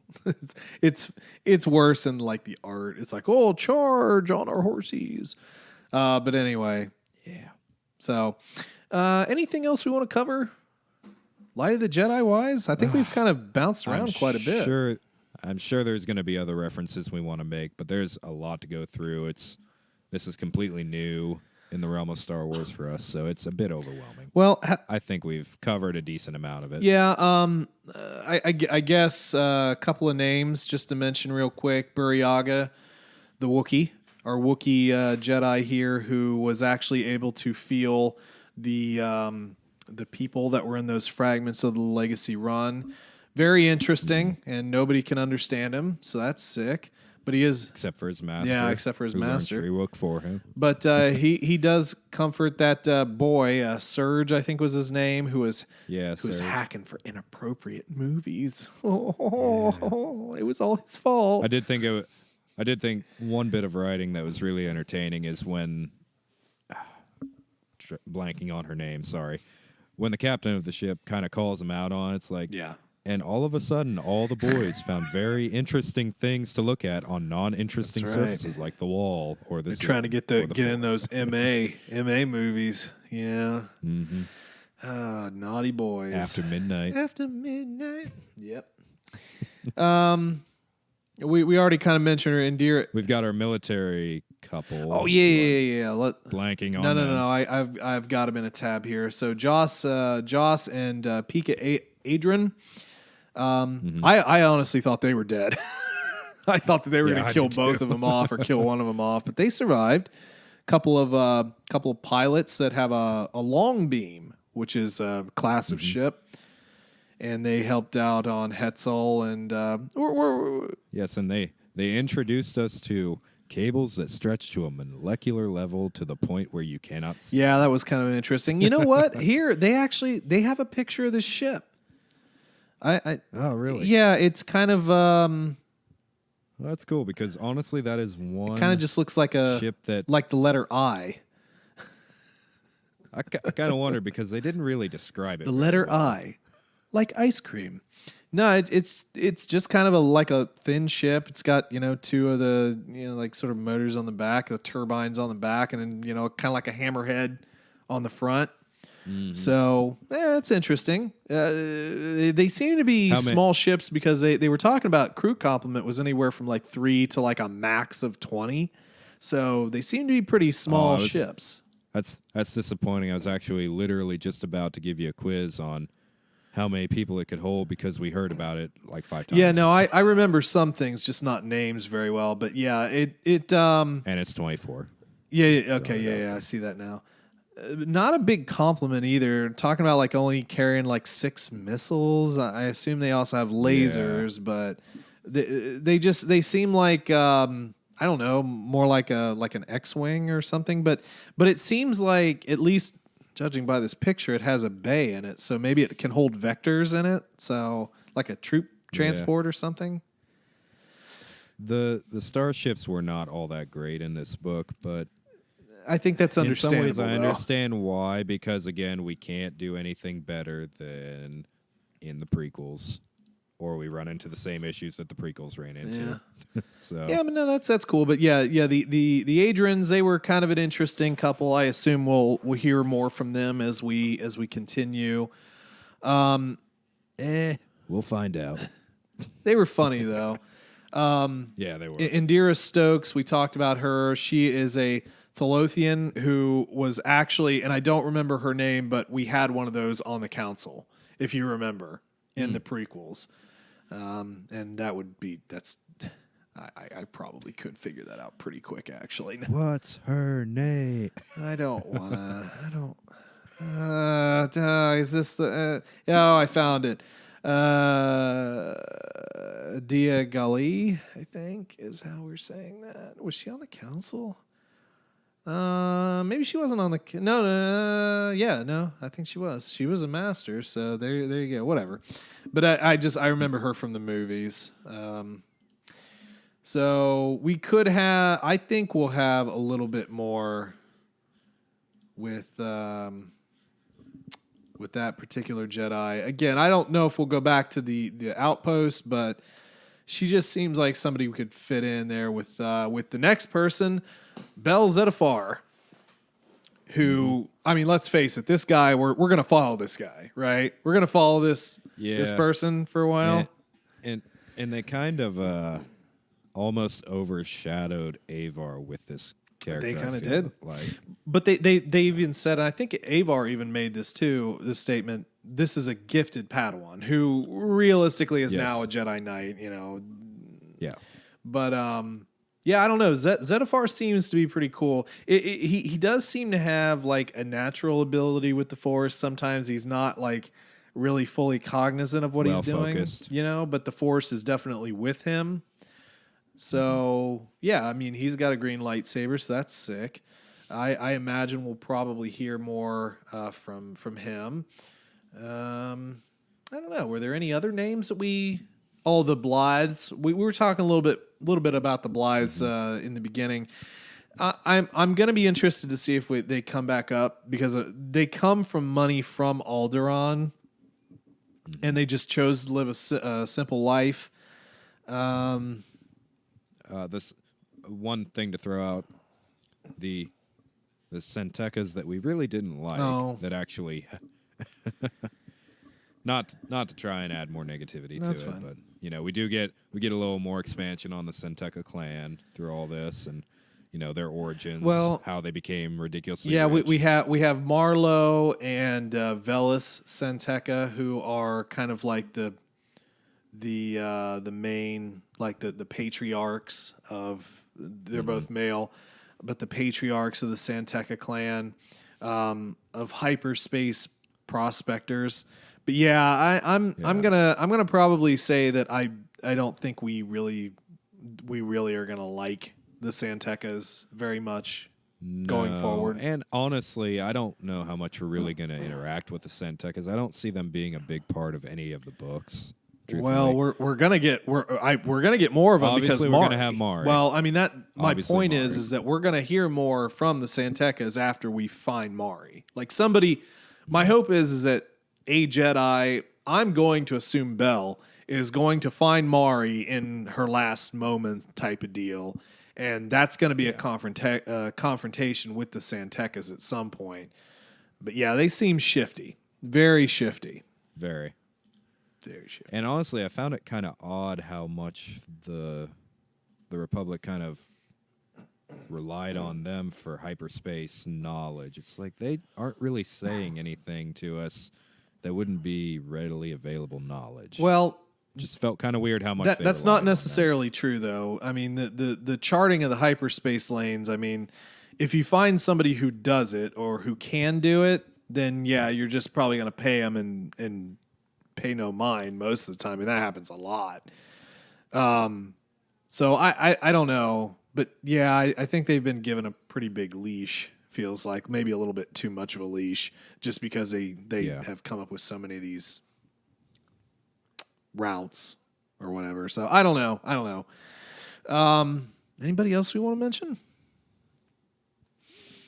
I'll think of someone right after we're done. I'm sure of it. Yeah, no doubt. I'm with you there. But no, I think we've pretty much exhausted our review for now. There is one more thing I kind of want to bring up. Something that, again, I don't want to just focus on negatives. I thought this was a really good book. I really, truly do, even though it had flaws. There was one thing that I truly did not understand, and I believe the character's name was Skeel. You talking about? Start with an S. Are you talking about the master? Yes. Skier? Was it Skeel? Skier. Okay. Multiple S's. So, like a snake. let's just talk about this part for a second. Very jarring death is talked about during this, but what happens to him? We kind of mentioned this before we started recording. What? He is basically skewered to his seat in his vector. Yeah. His arm is completely severed at the joint. Yep. Which apparently his race can regrow arms. Yep. That's fine. And let's He's, not even focus on bleeding out. That's fine. He's Trandoshan. Yep. Yes. But I still would like something explained to me. Maybe I need to just go back and reread it. But how is it that he's skewered to his seat in his vector, which is a very small ship, by something small enough to fit into the cockpit of that vector without doing any damage to the ship itself and exposing him to the vacuum of space? Yeah, no, I think that's a good point. And obviously we didn't really go through that, but essentially during the confrontation between the Nihil and the Republic fleet, Marchion had fed a program into the Nihil ships that made them start doing micro jumps. And actually, it's kind of a good thing because this is sort of like reminiscent a bit of the Holdo maneuver, where they were using micro hyperspace jumps effectively as weapons. The same, not quite the same way that Holdo did, but similar. And so that's how Jorah Mali was killed, was through one of these attacks. And Skewer felt that, but yeah, he was impaled by a piece. And no, I would have to assume that, you know, the ships have some sort of like structural shielding that would have kept out the vacuum. But yeah, it didn't seem to me that was either very that or believable. if it was just a shard of one of the Nihil ships broke off right at the point of re-entry into real space, and it just happened to hit the right spot. Just, I don't know. It's very jarring and confusing to me. I'm with you. I'm with you. That was a little bit weird. I think it was more. I mean, they just wanted to use it for the shock factor instead of just focusing on Jorah, which I feel like would have been a better way to do it. If they were going to kill her off, I feel like we should have at least read how they killed her off. I really wish they didn't kill her with description. off. God, I really wish they wouldn't have killed her off. I completely agree. I'm kind of that irritates me more the more that I think about it. I think I need to stop thinking about it because that was stupid. It's almost to like the point. It's like, you know, she better just cut herself off from the Force and didn't die in flames. Yeah, it's just stupid. Well, I mean it. But even that wouldn't be good either. We talked a little. I mentioned Harry Potter earlier. It was the same thing with killing off both Tonks and Lupin at the very end. It was stupid. It was completely unnecessary. To kill them both off, and even Fred, but whatever. So yeah, the Skier thing doesn't really make much sense. I assume we're going to talk more about him. He is unique, being a Jedi and a Trandoshan, because it's semi contradictory in a lot of ways. But meh, meh. Yeah, I mean, there's not much really to be said about it. Yeah, just an awkward bit of writing. I felt a little bit. So let's do some ratings here. We'll rate the book. Do you want to do out of 10 or out of 5? Let's do out of 5. Let's do out of 5. Yeah, because everything. I feel like this is an out of 5 book. Well, it seems to be a lot of books. So let me just run through a couple things here. So Goodreads has a 4.29 out of 5. So, you know, that's basically, you know, getting towards 4.5 stars out of 5.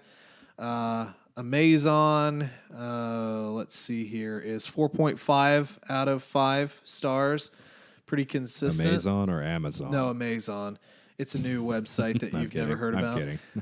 Google users give it an 86%. So, yeah, I mean, and even the Goodreads, that 4.3 is out of 1,129 reviews. And then that's encouraging because I was kind of worried about how popular this would be at launch and how much people would actually be exposed to the it. Amazon was out of 712, but it's number 2 in the Amazon charts right now. That's impressive. Just right behind The Duke and I. I'm gonna have to read that. I have no idea what that is. That looks like a. You know what that is. Well, I don't know about that. The next one, number 3, The Viscount Who Loved Me, which is coincidentally, hold on. The Viscount Who Loved Me is in the same, apparently the same like book series as The Duke and I. They're the same series of books. The Duke and I is book 1. The Viscount Who Loved Me is book 2. Is the Duke the Viscount? is Yeah, Julia Quinn over here is killing it. She's got like 3 books in the top 5, so good on you. I have no idea who that is. There's another one, number 13. She's killing it. 16. Wow. She's killing it. That must be. I don't know. It sounds like one of those nightstand romance books that should have Fabio on the cover. Well, during this season of COVID, I guess that's all you really have to do. That's funny. Number 2 on the most sold on Amazon. That's cool. Very cool. All right, so what do you think? Rating wise and why? Well, you go ahead Nope. first. I always go first. You go first. Because I asked the question. I'm not going to. I'm not doing it. Okay, so there are some obvious flaws in here in the actual writing of the book. With that aside, I do find myself thinking I could give that another go, to rehear the story again. But because of some of the writing style, it just doesn't mesh with me very well. That's a problem, unfortunately. I think that the constant reiteration of things over and over and over again, when you have a mind, like a brain like I do, and that's a pet peeve, gets really old. Still, it's a good story, on to a great story, and I have characters that I really care about. So I'm interested to see them again in future works. I'm interested to see what Elzar Mann's experimenting with. I'm interested to see how many times he kisses Var Chris in the next book, or maybe they're angsty. I'm a little bit lukewarm on Ro, but he could pan out as a bad guy. He just sort of seems a little too emo. Loden Greatstorm, again, all these people are really, really cool. And I'm interested to see more about the societal, type of thing that's going on. So it all seems very, very cool. And he is descriptive. That's good. Mm-hmm.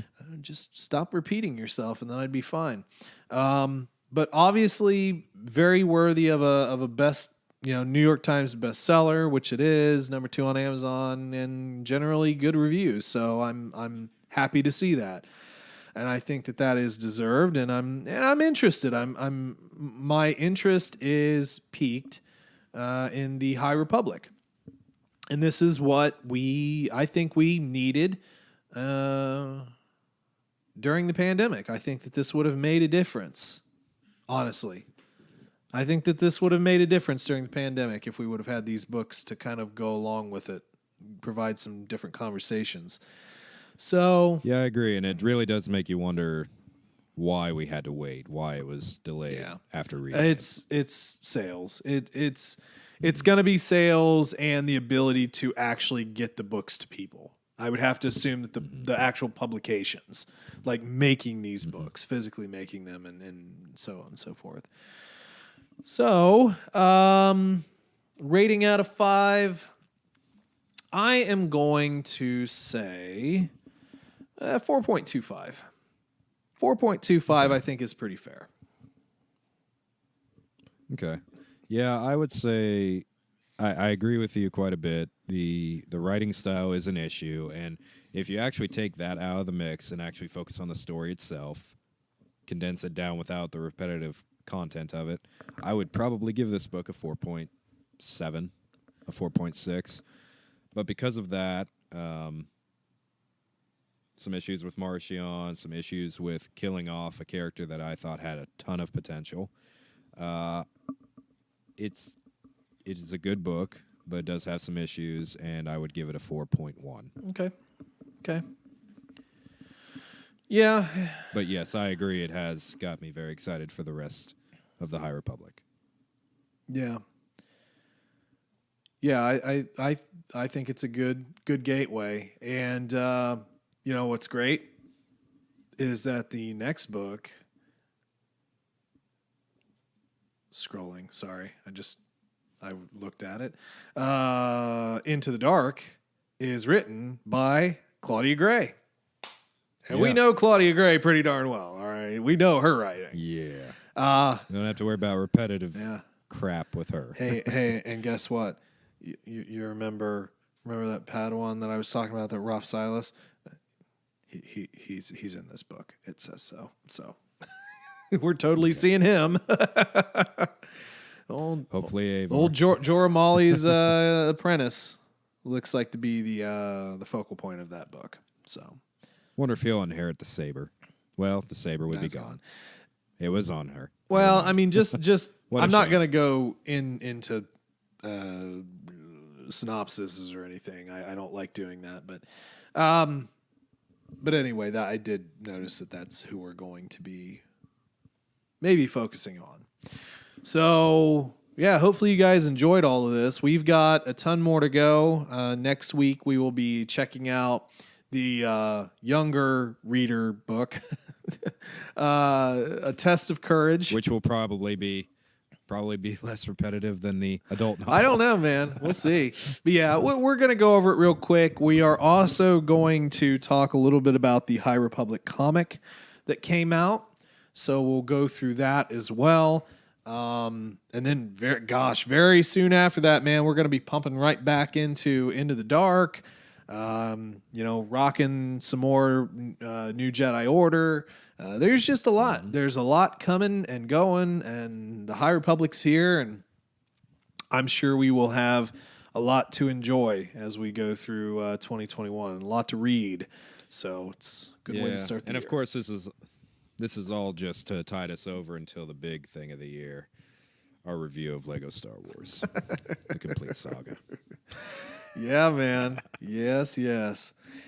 So, anything else we need to chat about? Or are we good to go? I think we are ready. Sick. All right, folks. Well, don't forget to follow us on all the social media at TC Plan Podcast, Twitter and Facebook, and send us an email. Let us know what you thought of this book or any other topics you want us to talk about.